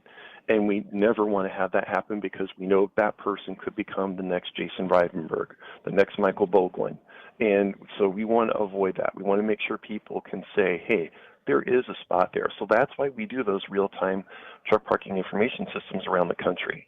And to ODOT's credit, they actually took it on and developed their own solution for that, and which I've seen is working really well, being very accurate, which is wonderful because, of course, that needs to be accurate. So they are actually doing their own system internally there at ODOT, and have been doing that for, I think, probably a couple of years now, roughly. And I don't know, Chris, if you have any idea if that system might expand in the future or anything like that you could speak to. Yeah, I don't have. I'm not real sure about future plans. I know we are with this mega project really in order to get this out as quickly as possible. Really trying to just limit our focus to just delivering just the basics, right? So one of the things we decided on early as part of this is to not get distracted with bells and whistles. We were trying to stay focused on delivering as many truck parking spaces as possible. So some of the technology components and other things that potentially could be part of that in the future aren't necessarily part of this effort, so we can stay focused on delivering the parking. I was going to add, by the way, my co-host Tuesday through Friday has a really great phrase. She said, "Let's master the mundane, and then we'll figure about the groovy stuff a little bit later on." And by the way, it really landed with me. The more I kind of thought about it, the idea that if you can do the basics, everything else can get built around that. I told you to pocket that thing of going from 100 to 33, and you talked about determining factors, cost estimates, I'm sure figured in. This is a double question. How did you determine the 33 spots? What were those determining factors? And were there a couple, like what I would call 34, 35, 36, where you were just desperately hoping to get there, but just couldn't make it happen, or thought, when we get a second crack at this, we'll go back and take another look? Am I making sense, Chris? Yes, absolutely. So I'll kind of answer your question in reverse order. So out of what made our final list of sites that we actually had our teams develop and draw concepts on, that total was 36. So we only eliminated 3 of 36 in our final cut, and so that really shows you how well these sites worked out. There was only 2 sites we eliminated just because the cost per parking stall was just way out of line. Just wasn't going to be feasible from a cost standpoint to move forward with that. And we had another site that was relatively small. It ingress and egress was awkward, to put it mildly, and we just didn't feel like it was a good site to move forward with. And so, but initially, like I said, when we had over 100 sites, and we were trying to, get that down to something a little bit more manageable, we looked at several things. So first and foremost, was the site in a location that would be a good strategic location to meet the demand for truck parking? Okay, so we had some sites around the state. They were really nice sites, but when we compared them to location that indicated high demand for truck parking, maybe they weren't along a major freight route, or they weren't in a location that was convenient for truck drivers to get to, or they were just in an area that quite frankly didn't, maybe in a locally didn't have the lack of truck parking, right? Maybe there was some private truck parking very nearby that seemed to be meeting the need. So really the first criteria we looked at was demand, right? We want to build these in areas where it's going to be needed. Beyond that, it really came down to constructability. We favored large sites. Obviously, truck parking takes up a lot of land, right? So we eliminated some sites just because, they were, maybe 5 to 10 parking spaces, and the cost to develop that and the amount of parking we were going to get just wasn't going to be our best way to maximize the dollars that we were going to have. And so as we got more and more into it, we really the sites that we're going to move forward with really started to show their really kind of stand out from a constructability, demand standpoint, and also just sites that to kind of reiterate this point, we wanted to have sites all across the state. We didn't want this to be to be able to look at the map and say, oh boy, we've developed a whole bunch of parking in one corner of the state, and we're not reaching the entire state. We really wanted to have a plan that addressed the entire state, and I think we were able to do that. And not just interstate highways, too. It hasn't really been mentioned, but when you say freight route, truck drivers know that means U.S. highways, too. So you got 23, 35, 30 included in all of this. So it's a real mix, pretty much almost an equal mix, it seems, guys. Correct. Yes.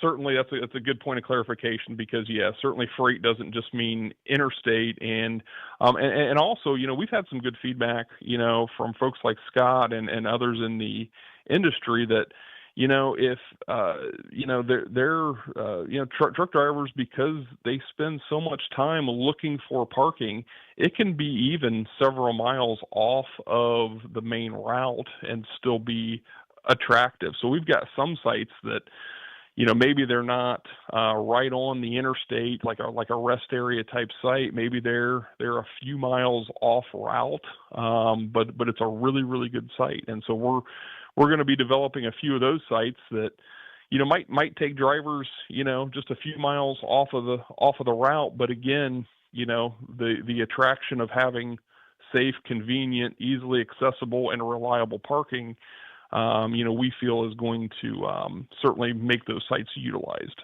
When we first started talking about the push to get more truck parking, and when the actual pavement started hitting the ground, you do the math, 87 truck spots and this millions of dollars. In other words, when you did the math, the answer was, holy cow, that truck parking spot costs about as much as the truck itself. You mentioned that it's all state-owned land early on, Chris. How does that piece of economic reality hit you guys in terms of where you're doing it?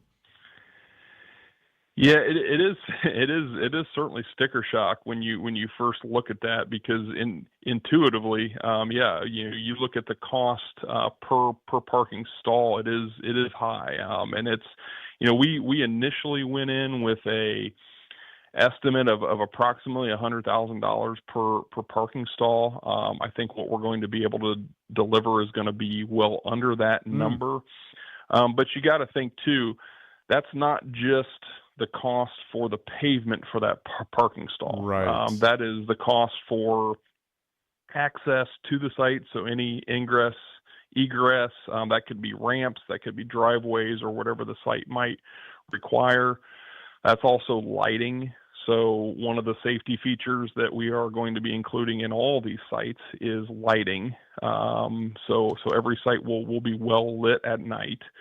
That includes restroom facilities. And so that's something we haven't talked about yet. But well, it's a good thing plumbing is so cheap now, right? Exactly. But all these sites will have restroom facilities of some sort. Now, some of these are located at existing rest areas where we're adding parking, just like the Warren 71 site that was already mentioned, where we have restrooms there. But some of the sites obviously don't, and so at a bare minimum, we will be adding primitive restroom facilities at all these sites. So there's a lot more that goes into it beyond just the pavement, and so when you look at that cost per parking stall, it includes a lot more. But yeah, it is costly, and that's kind of where we went in, with this target of 100,000 parking stalls, and or not 100,000, 1,000 parking stalls being the goal, and we thought that was achievable given the budget that we had. But like I said, the way things are looking is that we're going to be able to exceed that. The governor's office a couple of weeks ago put out a press release, and I have to compliment who put this together. It is so comprehensive. It really covers all of the bases, has the full list of all of the spots. We will post that up on our Facebook page here this morning. Scott, you want to kind of wrap things up here? First of all, let's give credit to Matt Bruning. He's I'm sure the person that put that together. Probably right, Chris? I believe so, yes. Kudos to Matt Bruning. Yeah, he's great. He is great. And he's the person who helped connect Chris to get this together too. So credit to the PR person out there. Just like you all know Narita Taylor from OIDA, same kind of role. But yeah, so wrapping it up though is that it's incredible to see that, again, what ODOT has done with those already for a few years, converting old way stations to truck parking, then with they're already underway. There are already multiple sites that are completed where they've torn down the old antiquated rest areas, converted, and when they do that, I mean, it goes to the soil, bare soil, then they rebuild the whole site. Right by me, they've gone from 6 parallel parking spots to 20 pull-through spots. at rest areas near me as part of that, adding more spots. And then again, this mega project that we've been really focusing on with 1,400. So it's really incredible to see. And again, it boils down to two things to keep in mind in the big picture for 1 second. There's got to be the funding. Thankfully, that was addressed on the political side of things. And there's got to be the will to take it on and do it and make it happen, which is Chris's role in this. And also, the other thing is for drivers to keep in mind, every time you hear, oh, great, another state wants to give me a survey on truck parking, that data they gather helps all those decisions Chris just talked about be possible. That way they've got the data to go, where is the need at? So it really can be frustrating how long it takes, but we can see where real things can happen. By the way, if I know a good PR man, I know he's listening. A big shout out to Matt, by the way, because if you type in truck parking Ohio on any Google search and go to the news section, I'm telling you, it has gone beyond simply all just the trade publications. It's made its way into both citywide, statewide, and national news. Scott, Chris, we can't thank you enough. Welcome to your first edition, hopefully not your last, of Nemo Nation. We appreciate both of you so much. Really quickly, Chris, where can they go to find out more about what you guys are up to? Give us the socials. So the Ohio Department of Transportation links are to our website through social media, Facebook, Twitter. All that stuff is there. You can find plenty of information about what we have going on with truck parking. And our good friend Scott, please tell people where they can find you. Sure, at tsis.io, as in Truck Specialized Information Services. Thank you so much, both of you. You are welcome back on Nemo Nation anytime. Best of days. Thank you all. We're going to come back on the other side of this as Madison with a T hits that music. Guys, go ahead over to ShadyRays.com. They got that Lost in Brooklyn Protection program, and they got your back. ShadyRays.com. Yes, sir.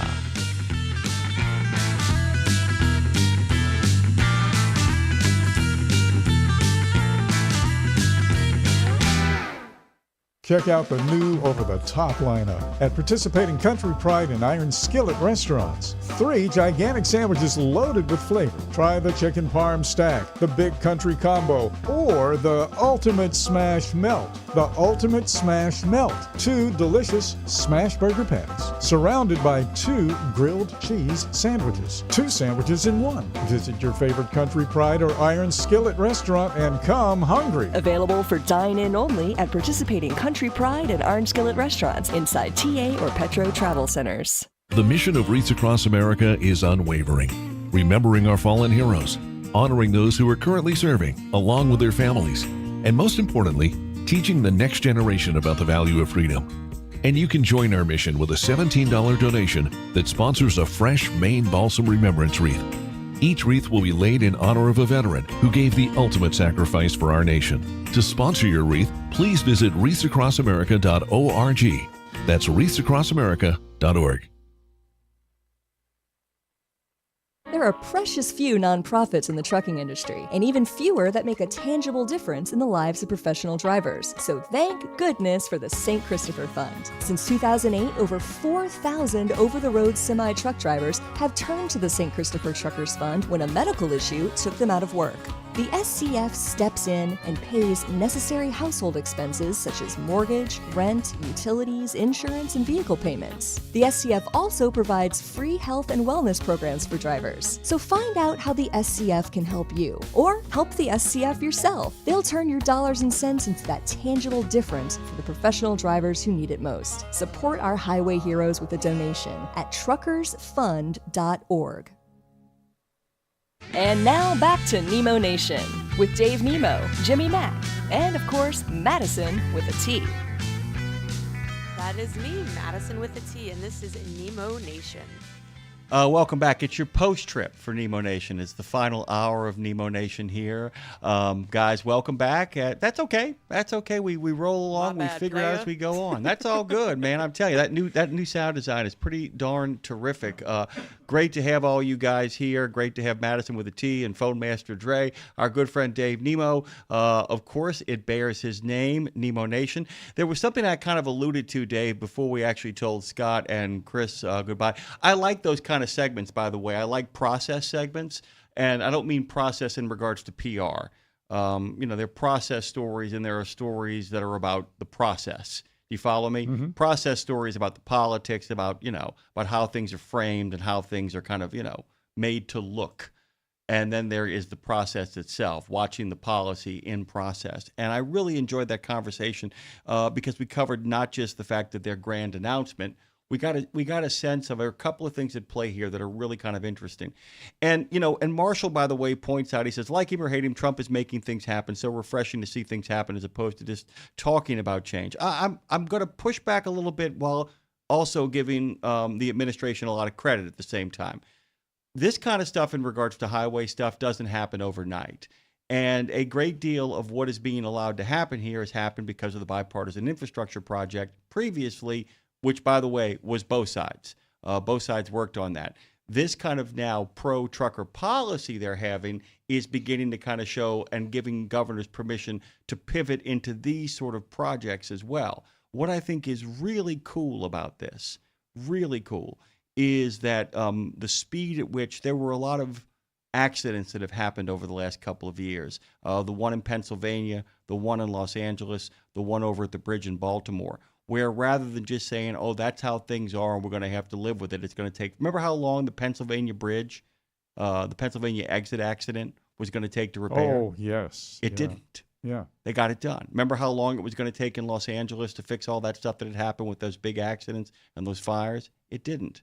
And it looks like that the bridge, which takes a little bit longer because bridges take time because that's people's lives at stake, is going to take a little bit longer to get it done. What is so cool about Governor DeWine, what he's done here, and is so cool about ODOT as well, he's a really liked figure over there. Republican Governor Mike DeWine is a really liked figure in Ohio. What's really great about this program, though, is the speed at which it's happening.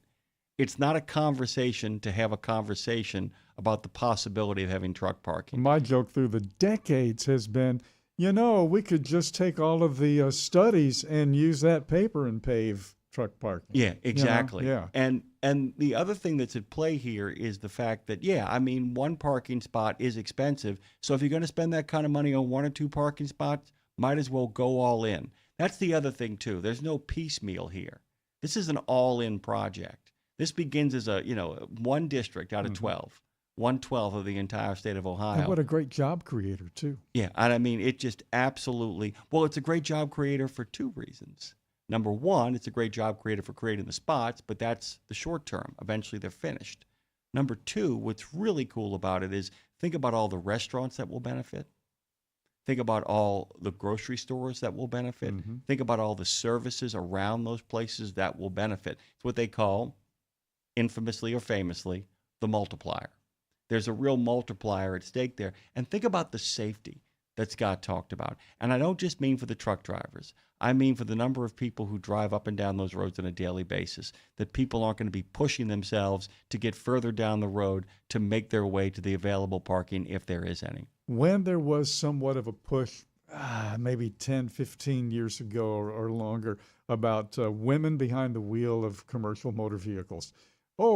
10%. Well, it's only 10%. Now it's like 4.5%. Never was 10%. Yeah. It never was. That was literally that. Speak about PR. That was literally the industry patting itself on the back. That was their produced numbers, and then of course, but Rebecca. This may increase the availability, the likelihood that more women will get behind the wheel because women are known statistically to be safer drivers than men. Let's face it. There are some other really cool things at play here too. That's the absolute truth. And what's also really cool here is the fact that this is on such a scale. This is large enough for other states to look. You follow me? Look, you build 30 more parking spaces and things improve a little bit. I mean, you can only glean so much data out of that. Right. Even if you get good results, you can only glean so much data. And if you get bad results, you really haven't learned anything. You might have just picked the wrong space. You might have rolled the dice and picked the wrong space. You're talking about vetting 100 locations, whittling it down to 36, and then pulling the trigger on 33. We're going to have some, in about 3 years, because they're talking about this getting done really quickly. Mhm. That's the other big thing too. Man, is that crucial, Dave. Basic bathrooms and lights. That's it. Yeah. That's it. Basic bathroom and lights. And you know what? Sometimes that's enough. All the bells and whistles, all of the other kind of, amenities. People don't need amenities. They need a safe place to park and a place to go to the bathroom. Go ahead. In Ohio, construction is scheduled to begin next year, 2026. All work, though, is expected to be complete by the end of 2027. Each site will, as you say, include lighting and restroom facilities. So that is lightning speed. Yeah. 2 years for all of that? 1,500 spots? Yikes. Well, I'll Plus take- the restrooms and the pavement and the access, everything he mentioned. Yeah, I'll tell you this too. There's a certain level of what you would actually call wartime economy thinking on this. You follow me?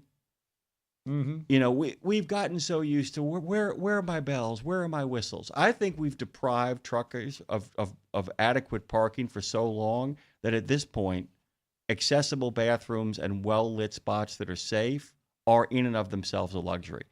By the way, guys, you deserve more than that. But there's a lot of businesses around there. There will be a lot of these places were picked because of their ability of you to access other amenities and other places as well. And by the way, this does amp up. This is the multiplier as well too. A lot of truck stops are going to start building more parking because they don't want to lose that revenue and they want to compete with all that free parking. Yeah. So we're going to be tracking that as well too. Well, but on the other side of that coin, you still and will have the NIMBY thing. There are so many truck stops that would love to add to their parking, but NIMBY stops that. But I got some other. You can't, by the way, you can't NIMBY eminent domain. Righto. Landline has a story out Friday. Truck parking to triple at JFK Airport. Yeah, and by the way, this is something else too. Like I said, big shout out to their PR guy, by the way, the guy in charge of ODOT's public relations, because there's a story about exactly what we're talking about in Landline. There is a story in Transport Topics. There is a story, but it goes beyond that, Dave. It goes beyond that. It is in city newspapers across Ohio as part of the overall story. I checked, it's in newspapers in Michigan. It's in newspapers in Indiana. And the great thing about it is that what it then does is, if Ohio does this, you're talking about pressuring the state of Indiana. You're talking about pressuring the state of Michigan. You're talking about pressuring the state of Kentucky, particularly Kentucky, which is in desperate need of truck parking. You're talking about pressuring all of those areas and surrounding states to maybe say, hey, where's our pilot program? Hey, where's our 33 sites? And if you talk about that around that Brent Spence Bridge area, imagine the impact that will have on those border crossings in those states. Imagine the impact it's going to have on Indiana and Kentucky where it intersects with. Like I said, the possibilities here, if in fact this works the way it should, could really begin it's turning the state into a great laboratory of democracy. Because the thing is, at the end of the day, if you can't deliver goods and services to your citizens at reasonable prices, that's when all the trouble starts. This is a story that's got some real legs and some real space. Timing being what it is, history being what it was. Timing. I kind of want to run through a little history here because, we talk about, well, they've been studying this for so long, they could just pave it with all of the studies. Well, yeah, okay, but how long? By 1980, when deregulation occurred, the interstate system was pretty much done. Now, obviously, we've got more roads since then, don't get me wrong, but it was laid out. Okay, started in the 50s. Prior to 1980, there were about 20,000 motor carriers. As of 2000, the year 2000, there were about 500,000 interstate motor carriers. Not intra, but inter. So you had 500,000 interstate motor carriers in the 25 years ago. And at that time, they said, well, there's probably going to be even more in 20 years from now. Well, that is true. So when did people start paying attention to how much truck parking is there anyway? 1996 is when the first Federal Highway Administration study of parking along the interstate system, not the U.S. highways, but just interstates, 1996, last century, in response to a Senate recommendation, and there was a lot of pressure from OIDA, ATA about that at that time. And at that time, in 1996, they figured, well, we have a shortfall of 28,400 public truck parking spaces nationwide.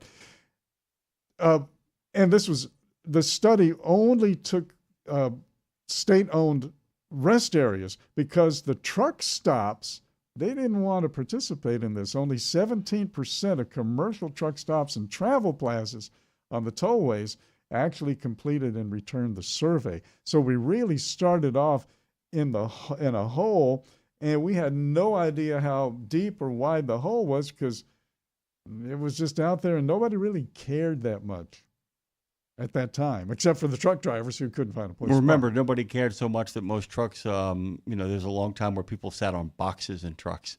Oh, yeah. I mean, the idea of people forget the idea of a really kind of comprehensive safety program, period, for the interstate highway systems doesn't exist until the 1960s. I mean, it's like, one of Robert Kennedy's, if you listen to him talk about the GDP, his famous speech on the GDP, he says it actually, includes the cost of what it means to clean up a fatal accident. That the highways in this country were danger zones. And it was only because of the inability of news to move rapidly. It goes back to the idea that you talk about all the time. Things are often as bad as they ever was, sometimes even worse back in the day. You just didn't know about it. Mm-hmm. And the conditions out there on the road in regards to both parking and in regards to both the safety of what was going on the roads were really incredibly bad. I'm picturing you and Lindsay in the rocking chairs talking about, well, when I was a boy, we used to have to walk 700 miles backwards uphill to school. Wendy Bagwell had a wonderful line. He says, when I was young, we was poor, but we didn't know we was poor. Right. I've always said this too. I said, you remember this, the idea that you only think about the old days as the old days because what was bad about the old days was shielded from you by people who love you very much. And I always tell people, if you have a really nostalgic view of what growing up was like in the 60s and 70s, it means people loved you very much. Mm-hmm. That's what it means. If you have a nostalgic view, it means you were loved, and the people who were in charge of making sure you kind of navigated through the early part of your life did a really great job of making sure that you were loved. Either, number one, because they hid how pole you was from you, or number two, because they protected you from a lot of the awful stuff out there, and if you were really lucky, both of them. And that's the thing about the old days. They only look good because you didn't see any of them. And that's the truth. Do you want me to tell you something really strange? When have you not done that? And I've used this analogy before. When I was a little boy in the 50s, there were two of everything. There was Schwinn and J.C. Higgins. Yep, there's a lot of that. Keds and, P.F. Flyers. All right, there were the Chicago White Sox and the Chicago Cubs. And it was our sense as kids that the Cubs were for the white folk, the rich folks, and the White Sox were for us. The White Sox was the blue-collar team. At least that was our... Well, that was, and by the way, our friends Jerry Bowers, our friend Scott Cooper would probably back you up on that. There was a real sense of the working class kind of thing that went on, over there on the south side. Mm-hmm. On the south side of National Chicago, American League, in the baddest part of town. Yeah. There's a reason why Leroy Brown exists over on that side of town. And, of course, Wrigley Field. Yeah. So we're going to chew some gum over here. Yeah. You know what I'm saying? By the way, you know what the name of the White Sox Stadium is, right? White Sox Ballpark. Yeah, I do. Guaranteed rate field. I was hoping you wouldn't say it. Yeah, guaranteed loss field, as it has become known. But yeah, guys, so if you get a chance, head over to Landline. If you head over there, what you'll find is that they've got a story on the expansion project aims to make Ohio top U.S. state for public long-term truck parking. Over on CDL Life, this is interesting too, by the way. It is connected. The Ohio governor, Mike DeWine, attended several ceremonies celebrating the opening of 2 new and 1 renovated rest area last Tuesday. The ribbon-cutting ceremonies were held on August 5th and at 3 different rest stops in Washington and Belmont counties in Ohio. So they are really kind of pushing in. According to the press release from Matt Brunning, who we were just talking about, who, by the way, Dave, don't kid yourself. PR guy that he is, he's listening. He's making sure the message gets out there. Each of the 3 rest stops provides cleaner, more accessible facilities with expanded truck parking, updated amenities, and features that highlight local attractions. The newly constructed rest areas include the Ohio Welcome Center on I-70, westbound near St. Clairsville, and a new rest area, I-70 eastbound. Both of those are in Belmont County. The renovated rest area, dubbed the Ohio Welcome Center, can be found along I-77 near Marietta. And this is what ODT Director Pam Borton has to say. Modernizing our highway rest areas is about more than just convenience. It's about safety, economic growth, and showcasing the best for our state. At the end of July, as you guys know, DeWine announced a $150 million plan to expand truck parking across the state, adding how many? 1,400. 1,400 new truck parking spaces in counties such as Belmont. The state, as you guys heard, plans to open 33 new rest areas and reopen more than 40 renovated rest areas by the end of 2026. So it's not just about parking. This is a big program. It's part of as crazy as it sounds, a truck parking program, Dave, meant to expand the amount of truck parking in the state of Ohio by 1,400, is also opening up 36 new rest areas and reopening more than 40 renovated rest areas by the end of 2026.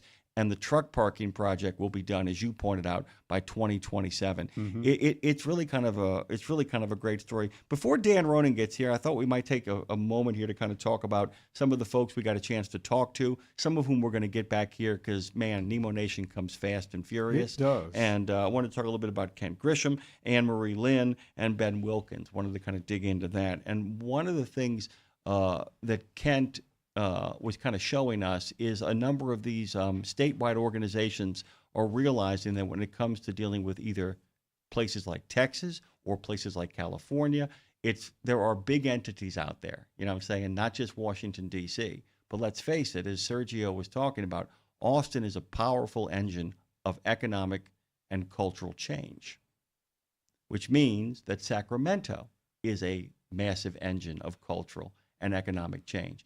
If, in fact, states like Nebraska, states like Kansas, states like Wyoming are going to stand a fighting chance to kind of be a part of the conversation, what do they have to do? Have to join together. They have to join together. And I think in many ways the next conversation we have with Kent is about how those overtures are made, because those states have different concerns. Mm-hmm. Trucking concerns, transportation concerns. Some people are more focused. And they're competitive. Yeah. Yeah, economically. Yeah, and some of those places are ag-oriented. Some of them are livestock-oriented. Some of them are both. Some of them have new budding technology. Some of them have data centers that are popping up there. Some places are part of the growth of alternative fuel points. All of that stuff is at play.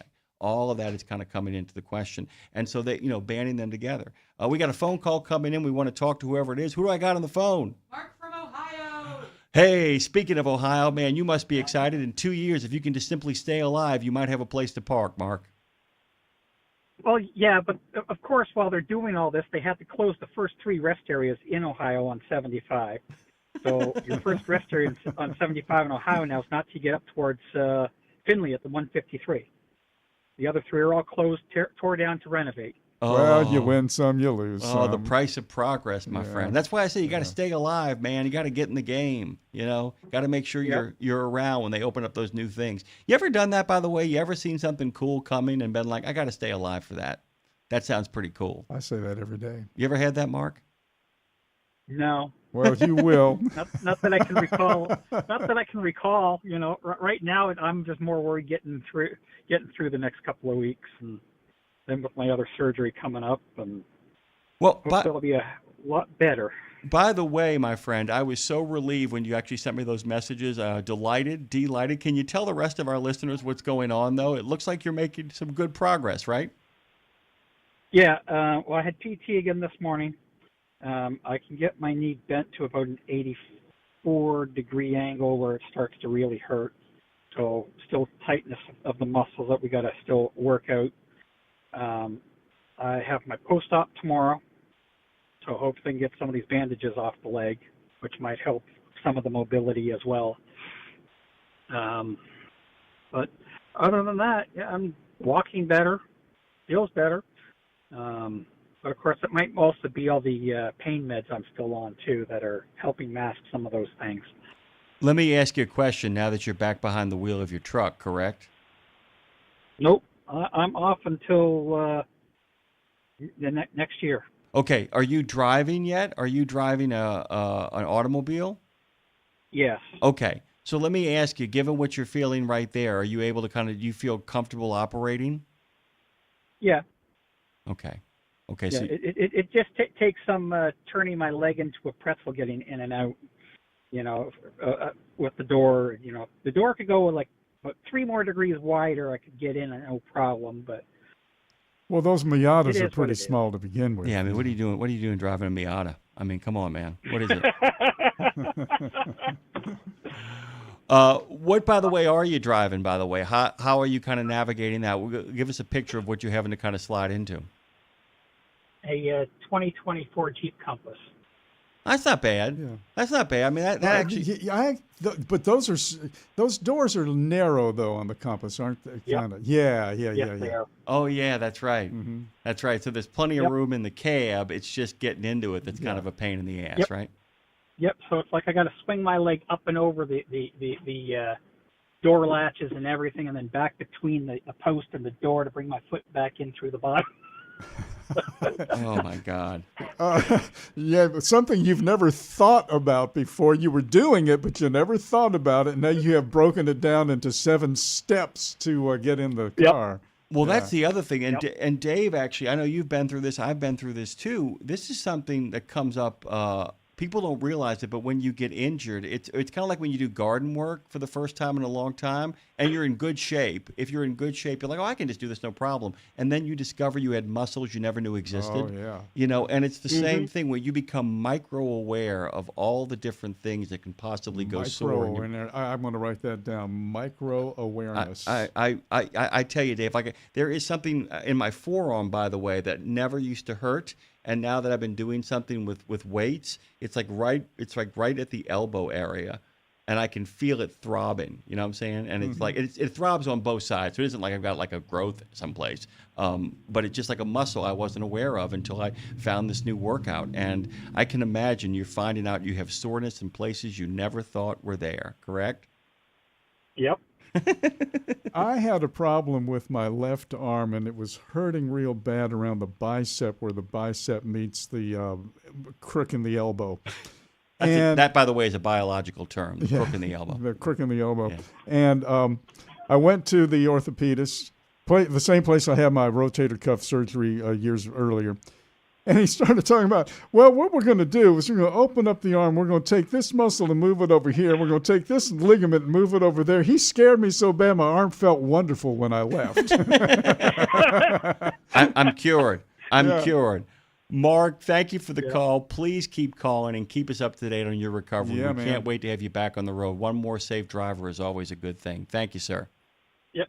Thank you, sir. Have a great one, everybody. Catch y'all later. Mark. Good luck, man. Mark, from the center of the trucking universe known as Ohio. OH10, as John Parker would have called it. Yeah, by the way, and ODOT is now the center of what we call, let's call it parking reform. Okay, I like that. Let's call it parking reform. The reform movement in parking begins in Ohio, and how the good people over at ODOT and the state of Ohio, how they do the job that they do is going to impact where you park for the next decade as well. It's the first of what we hope is many renovations happening. Hey, you know who's coming up next, huh?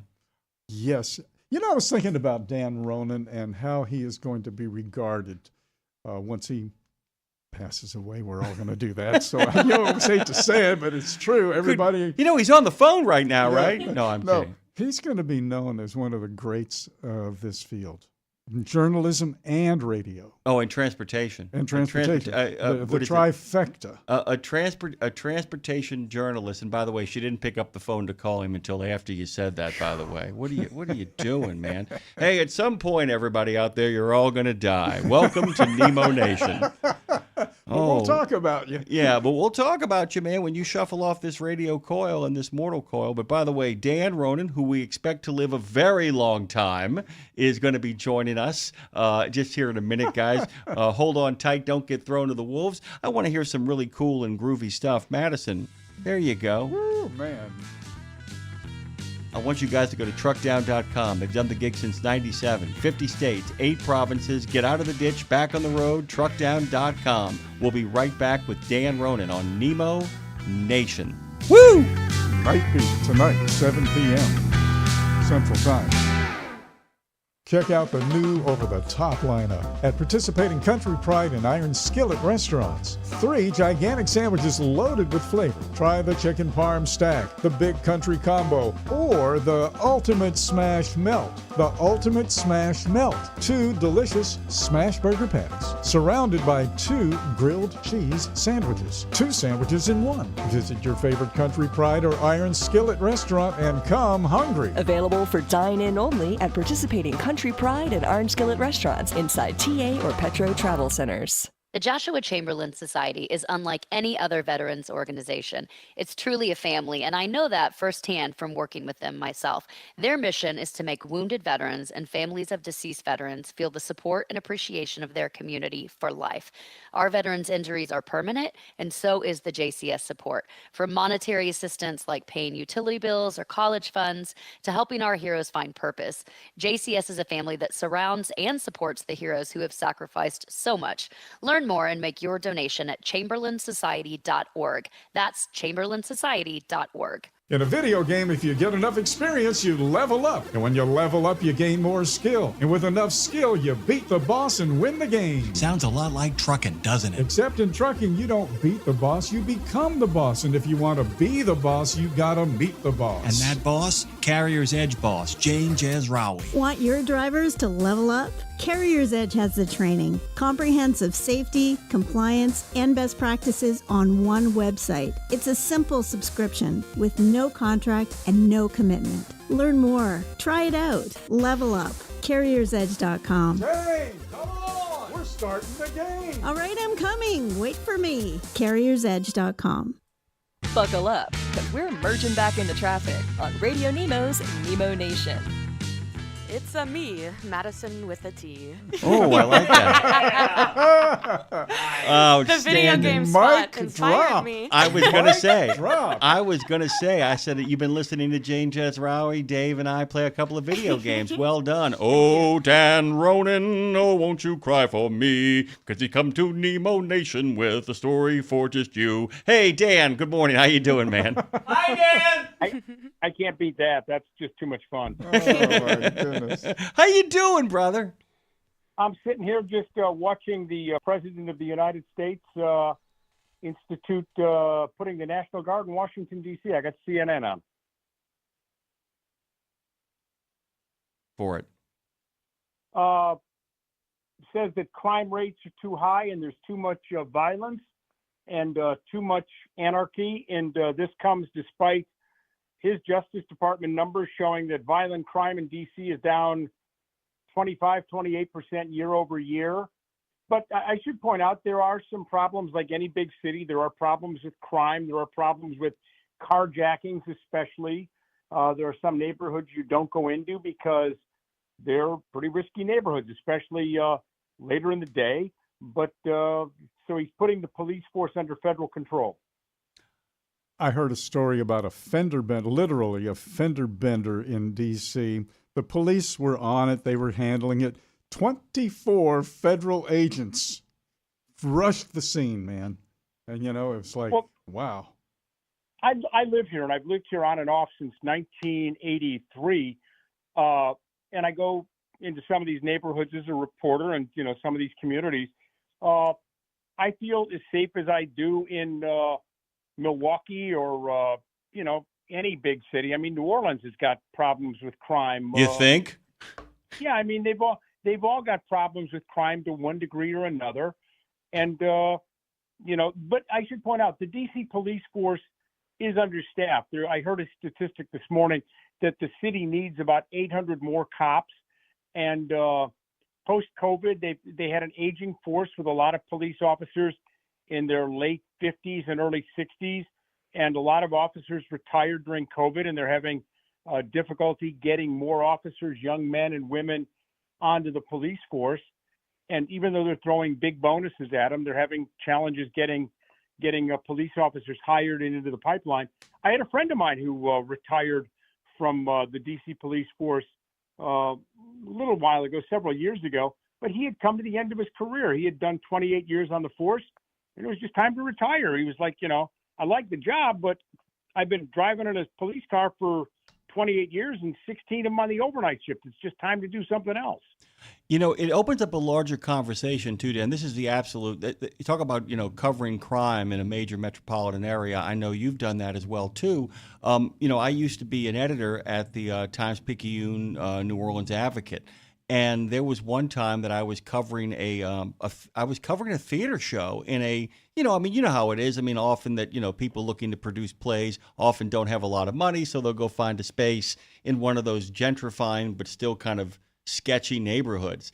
And I went to cover a show, and I was outside of the show, and my phone rang, and it was one of the editors at large saying, "Hey man, we're short staffed, and we just got a report over the police, over the police band. There's been a shooting. There's been a shooting. Can you head over there and see what you can kind of dig up, and just give us a what's going on the ground, and then call in the desk." And I'm kind of wondering, it's a larger conversation. We're not just seeing shortages, although the fire departments and EMTs seem to be stabilizing. We're seeing shortages across the board in big cities in both how the news is covered there, but also the people providing services to the people who live in those cities. Has that been your experience? Well, yeah, and we do. We have a real shortage of police officers, and police departments often poach other departments for men and women, offering them, if you've been with a smaller force or a job that you've been in a police force maybe 5-7 years, and your pension and your benefits are transferable, especially in the DC area, a lot of police officers want to work for the federal government, either the Secret Service or the FBI or Post Office Police or one of the federal agencies.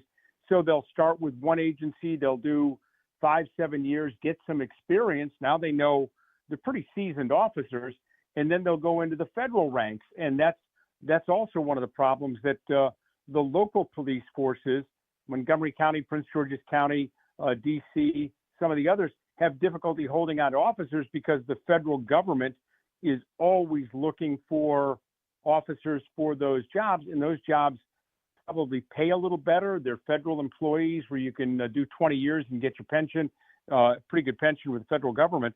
So that's an issue as well. And yeah, you're right. Well, it's across the board. Here in New Orleans, you have Orleans Parish, which is the city itself, and then you have Jefferson Parish, which is right next door. And there's a school started today in Jefferson Parish, and all they talked about was the teacher shortage. And I did a little research. Now, the information and technology industry, the information industry, IT, there's a shortage. They did a study of 1,200 American IT workers, and 72% of them said they're thinking about quitting within the next 12 months. It's called the Great Resignation, Yeah, the grass is always greener on the other side. I mean, no matter what we do, that's always the case in terms of, our own situation. But yeah, there's a teacher shortage. There's a pretty severe shortage of highly qualified teachers, and a lot of that has to do with the fact that cops, EMTs, firefighters, until you get, vested and you get a couple of years under your belt, it's hard to in a lot of these type of jobs. It's hard to make a living. I mean, it's hard to make a living in a lot of big cities on what we pay our public servants. And the other problem is too, you kind of alluded to it, is that there is a plunder raid that is happening in the burbs. in the sense that these communities that actually have money are actually rating both rural communities and urban communities for the highest quality of people, luring them out there.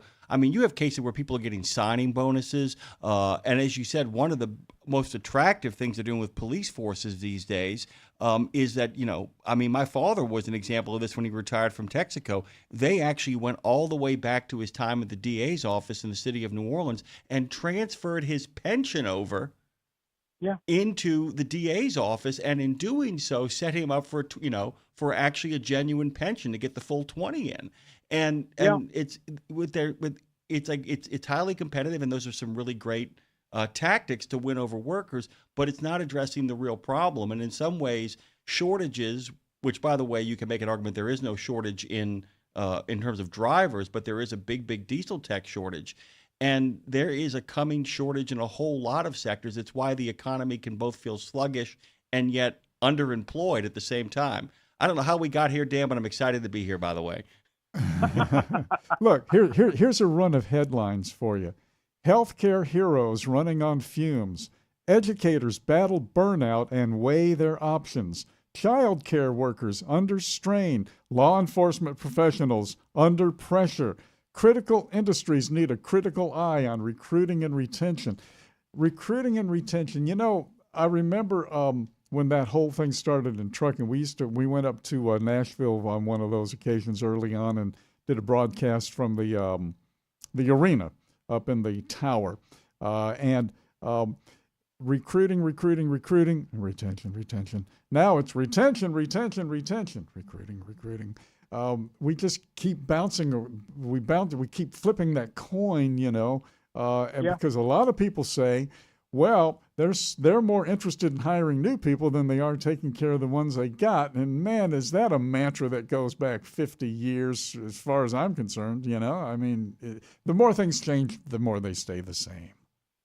That is the case, isn't it? And, and you hear about that, and you hear about HR folks saying, well, every time we've got to bring a new driver on, it's $10,000 or $12,000 to onboard them and train them and get them up to speed.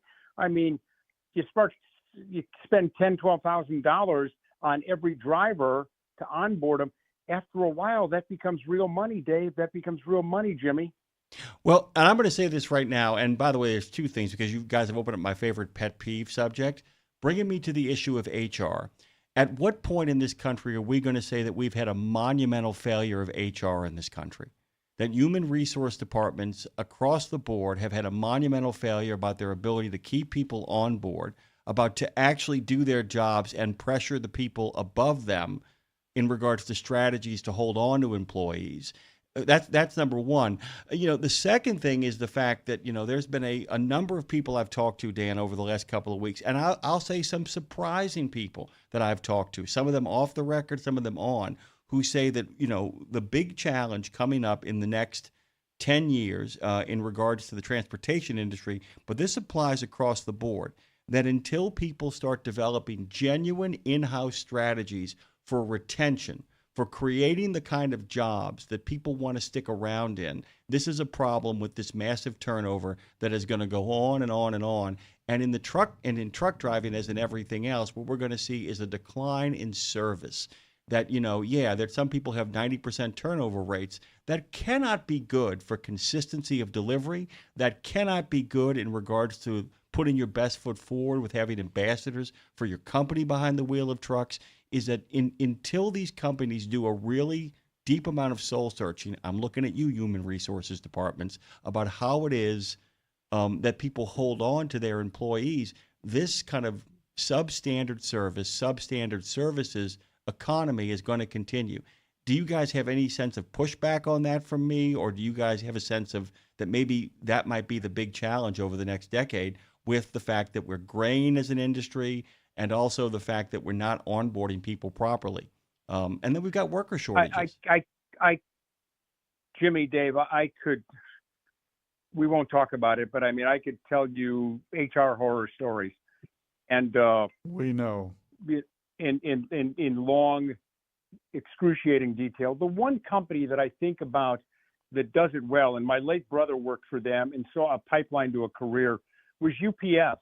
And my UPS driver who drives the route in my neighborhood has been driving a truck, has been driving a brown cargo van in this area, delivery van in this area for 25 years.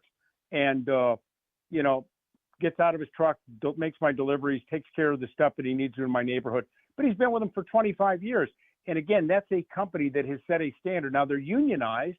They've got a very good contract that they just ratified a little more than a year and a half ago, but they have set up a system to keep their drivers. If you become a driver at UPS and you work your way up the ranks, you don't leave. You stay in that job for the rest of your career, and you make a heck of a good upper middle class living by the time you get 10 or 12 years into the program. You're making tremendous money with tremendous benefits, and they've got it figured out. Now, some things have changed with UPS in the last couple of years, like anything else, but it's still, they take good care of their employees.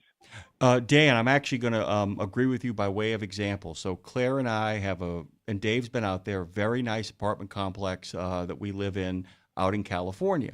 And one of our neighbors was a young man that worked in the warehouse at UPS when we first got there, when we first kind of arrived on the scene. And we knew he and his wife well enough to tell them hello and to exchange a lot of nice pleasantries. We saw them at the pool. At one point, she came over and she said, "We would love if you guys would join us next week." And we said, "Well, what's going on?" They said, "He's out of the warehouse. He's got a route." And he had been there with them 10 plus years. And they had it felt like, Dan, it felt like the night, remember the people would have employment parties through the 50s all the way through the 70s up to about 1980. You get a better job or you get a promotion and you actually had a party for it. And they had literally a party for friends and family at the little pool house they have that you could rent out. They rented it out in the evening for a big party, and it's because he had put in his time at UPS and got his route. And it was a big deal. And they felt very connected to UPS, and his supervisor was there to congratulate him as well. And that's the track my brother was on until he died many years ago, but he was on the track to become a driver and loved what he was doing and loved the company, loved the environment, and he was prepared to work there for 35, 40 years and get it done, make it work in the Chicago area. Because he understood the importance of what he did too. Yeah. And it is important. Exactly.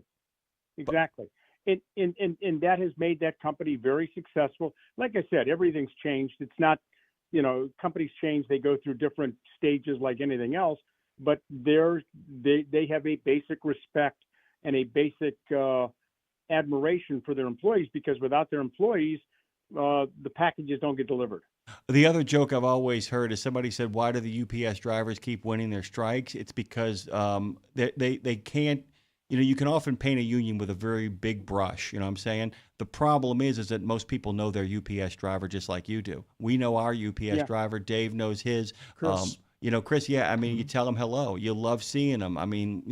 You see these men and these women who are in great shape, bounce out in their shorts and their brown shorts, walking the stuff that you really need up to you, telling you hello, making sure it gets put in the right place, trying to indemnify you against porch thefts and all that kind of stuff. And those people, when they go on strike or they have a work issue, you're not picking sides. You're rooting for Chris.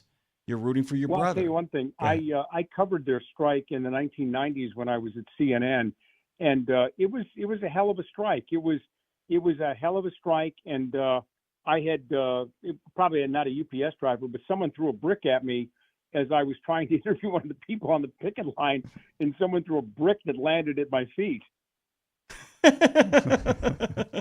Yeah, I'm telling, and that's the thing. And those strikes, by the way, are the only strikes in recent memory. A couple of auto strikes that have really resembled that sort of contentiousness.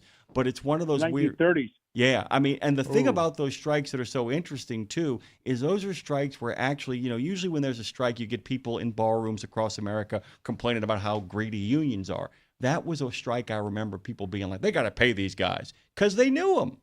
Yeah, because they actually knew them, and that makes such a difference. Okay, Dan, totally in the weeds. Thank you for going there with us, by the way. What are you looking at? What's on your radar along with the federal troops walking through your city?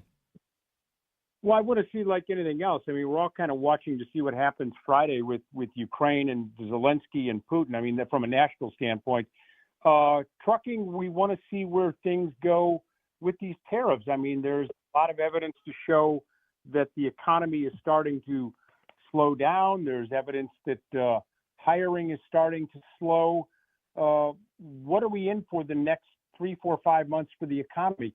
A lot of people shipped items from China, from Southeast Asia to get them here May, June, July ahead of the tariffs. The tariffs have now started for the most part.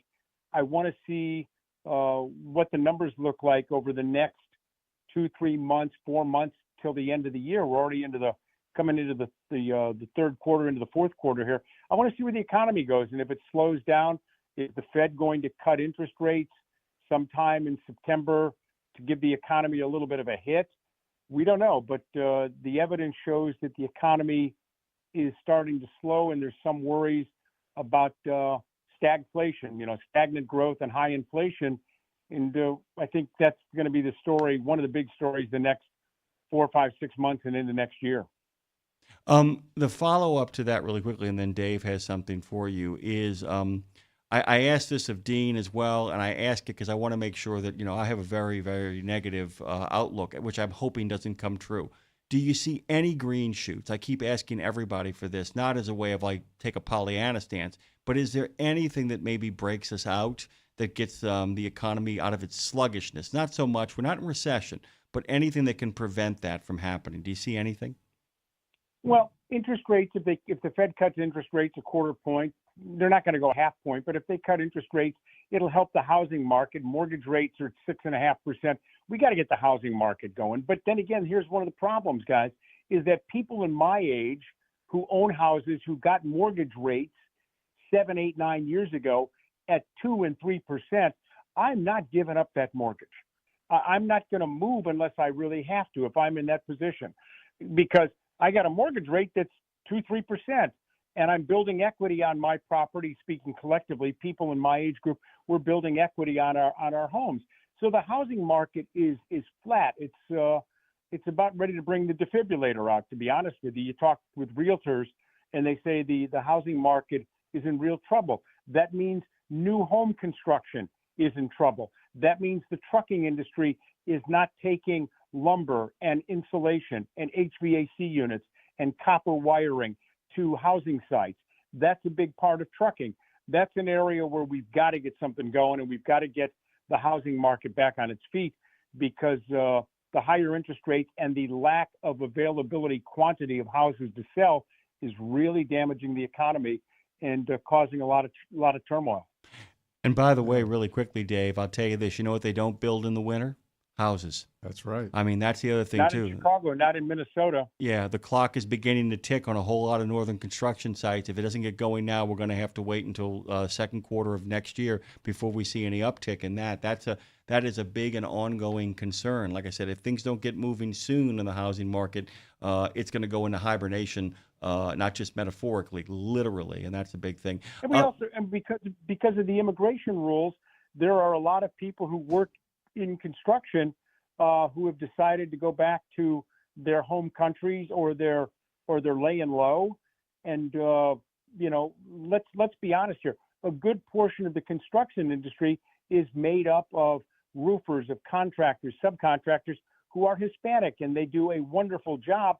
But many of them, because of concerns over immigration and the like, they're either laying low or they've gone back to their home countries.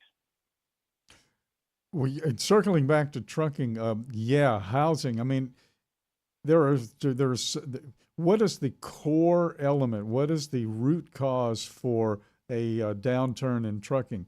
Housing is probably the one thing. Number one. Because first go the flatbedders, then go the dry boxers. First goes the lumber, and then goes the refrigerators. And all of that. So we're going to have that domino roll start to fall now again and again, and it happens cyclically anyway. But this isn't cyclical, because this is right now should have been the biggest upturn for. Yes. If there was going to be any boost to the housing market, it should have happened from April to about now, and we haven't seen that, and the window for it is closing. All right, before we actually end on dark times and brooding stuff, you are talking about Jen Powell.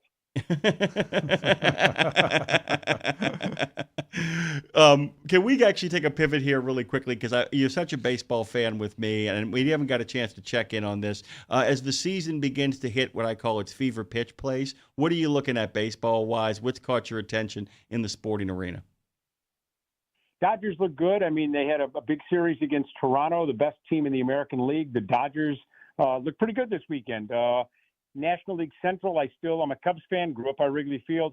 I still think the Cubs have got a chance to win the division. They'll get in the wild card. The East is going to be a horse race. Philadelphia, New York. The Mets, a little tricky. American League, I mean, who's going to win the Central and the American League? We'll see. And then there's the Jen Paul story. I mean, I watched all 3 games over the weekend that she was involved in at Atlanta. I thought she did a magnificent job handling the pressure, handling that situation, calling a pretty good game yesterday in Atlanta with balls and strikes. It's a great moment. I mean, as one who went through that program that she went through, I know how hard it is to get there. I know how difficult it is to get on a major league or a minor league field as an umpire. And she pulled it off, and she did it with grace and with a great deal of class. So I was real happy for her, and I think she's going to be just fine. She'll probably, get some more games before the end of the year, and then next year we'll see her up. And then it's going to depend on the number of retirements, because here's something to think about. A lot of those umpires who came up in 1999, and there were a bunch of them because of the famous labor dispute in 1999. That's 26 years ago.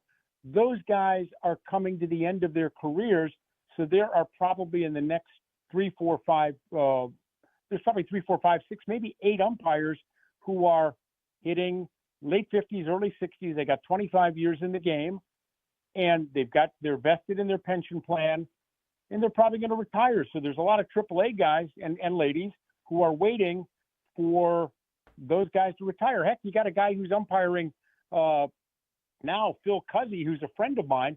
Phil, in 11 days, is going to be 70 years old. And Phil's got to be thinking at some point, I'm the oldest umpire who ever worked in the game. It's time to go home. It's time to retire. You got to think at some time Phil's going to retire. Good umpire, but at some point, the legs, the knees give out.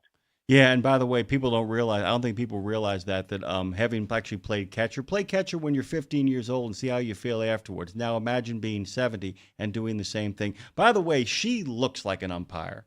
I mean, she does. I mean, she looks like an umpire. And I don't just mean in regards to her visage. I mean, the way she handled herself, was just kind of terrific. I mean, really no nonsense, really kind of just, that's it. Going to move on. There was no, like I said, and I don't mean that from a female standpoint, because there have been a couple of guys, Dan, come into the bigs, and they don't handle their first moment there very well, do they? Some of them. You have to have a confidence and a certain quiet confidence when you go on the field, even if it's a 10-year-old game, to know that you have to be the person who can control the players, the environment, the dugouts, the parents, the fans. You have to have that confidence of being able to do it. And I think of people like the great Bruce Spremming or Harry Wendelstadt or Joe Brinkman, Doug Harvey, of course. They went about it, some of them a little more vocally than others, but you have to have the ability to be the lion tamer. And some people, Harvey went about it very quietly and elegantly, and don't mess with me. That's it. Some, as I said, could be a little more vocal, but she handled it with a great deal of quiet confidence. You have to look like you belong there. And Jen Powell looked like she belonged there. Did. From the moment she walked out of the dugout, I said, she's got it. She passes the test in that regard. By the way, her quote, she says, "I feel like a fully charged battery ready to go." I like that very much. By the way, and given the fact that she actually had a nice job. Yeah, she did, didn't she? Just a nice job. Dan, the other thing is Connie Ryan, who was, was the first manager of the Colt 45s and was my grandfather's best man at his wedding, longtime friend of my family. He often said that a good umpire is like a yard master in a train station, in a train yard, is the best way to kind of think of them. You've got to basically make sure that everything runs smoothly, efficiently, and you've always got to be in control and not afraid of all those big trains. Dan Ronan, you're a yard master. It's great to have you back, my friend. Yeah, man. Nicely done. Nicely done. Thank you, Dan. guys. Dan, Well, where can... we've been all over the board? We've been all over the board today, haven't we? Yeah, we have. And by the way, that's the job here at Nemo Nation in the last hour where we do a little bit of post-trip, as it were. Dan, anything you got cooking you want to tell people to go find you at? WTOP in Washington, D.C. on NPR. And I'm actually writing, real quickly, I'm writing a story for a magazine out of Wisconsin about Adrian Hill, NFL referee. I'm going to finish it this afternoon. NFL referee and bona fide rocket scientist. He has designed the software for 7 unmanned rocket missions to the deepest of outer space, and he's an NFL referee. You're just a cool dude, Dan. You realize that. When you get to tell stories about cool dudes on a regular basis, it makes you a cool dude as well. Thank you, Dan. Bye, guys. Resident cool dude. We are Dan cool Ronan. dudes once removed because we know Dan Ronan. We know Dan Ronan, and we know Madison with a T, who had the best drop mic yes, moment. he did indeed. Well done, by the way. Thank you, Madison with a T, guys.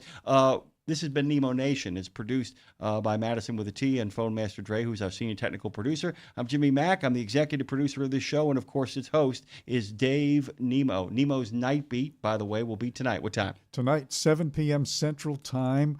Nemo's Night Beat. I hope you enjoy it. It is kind of I wanted to make it feel, not sound, but feel like the old road gang, and I think it does.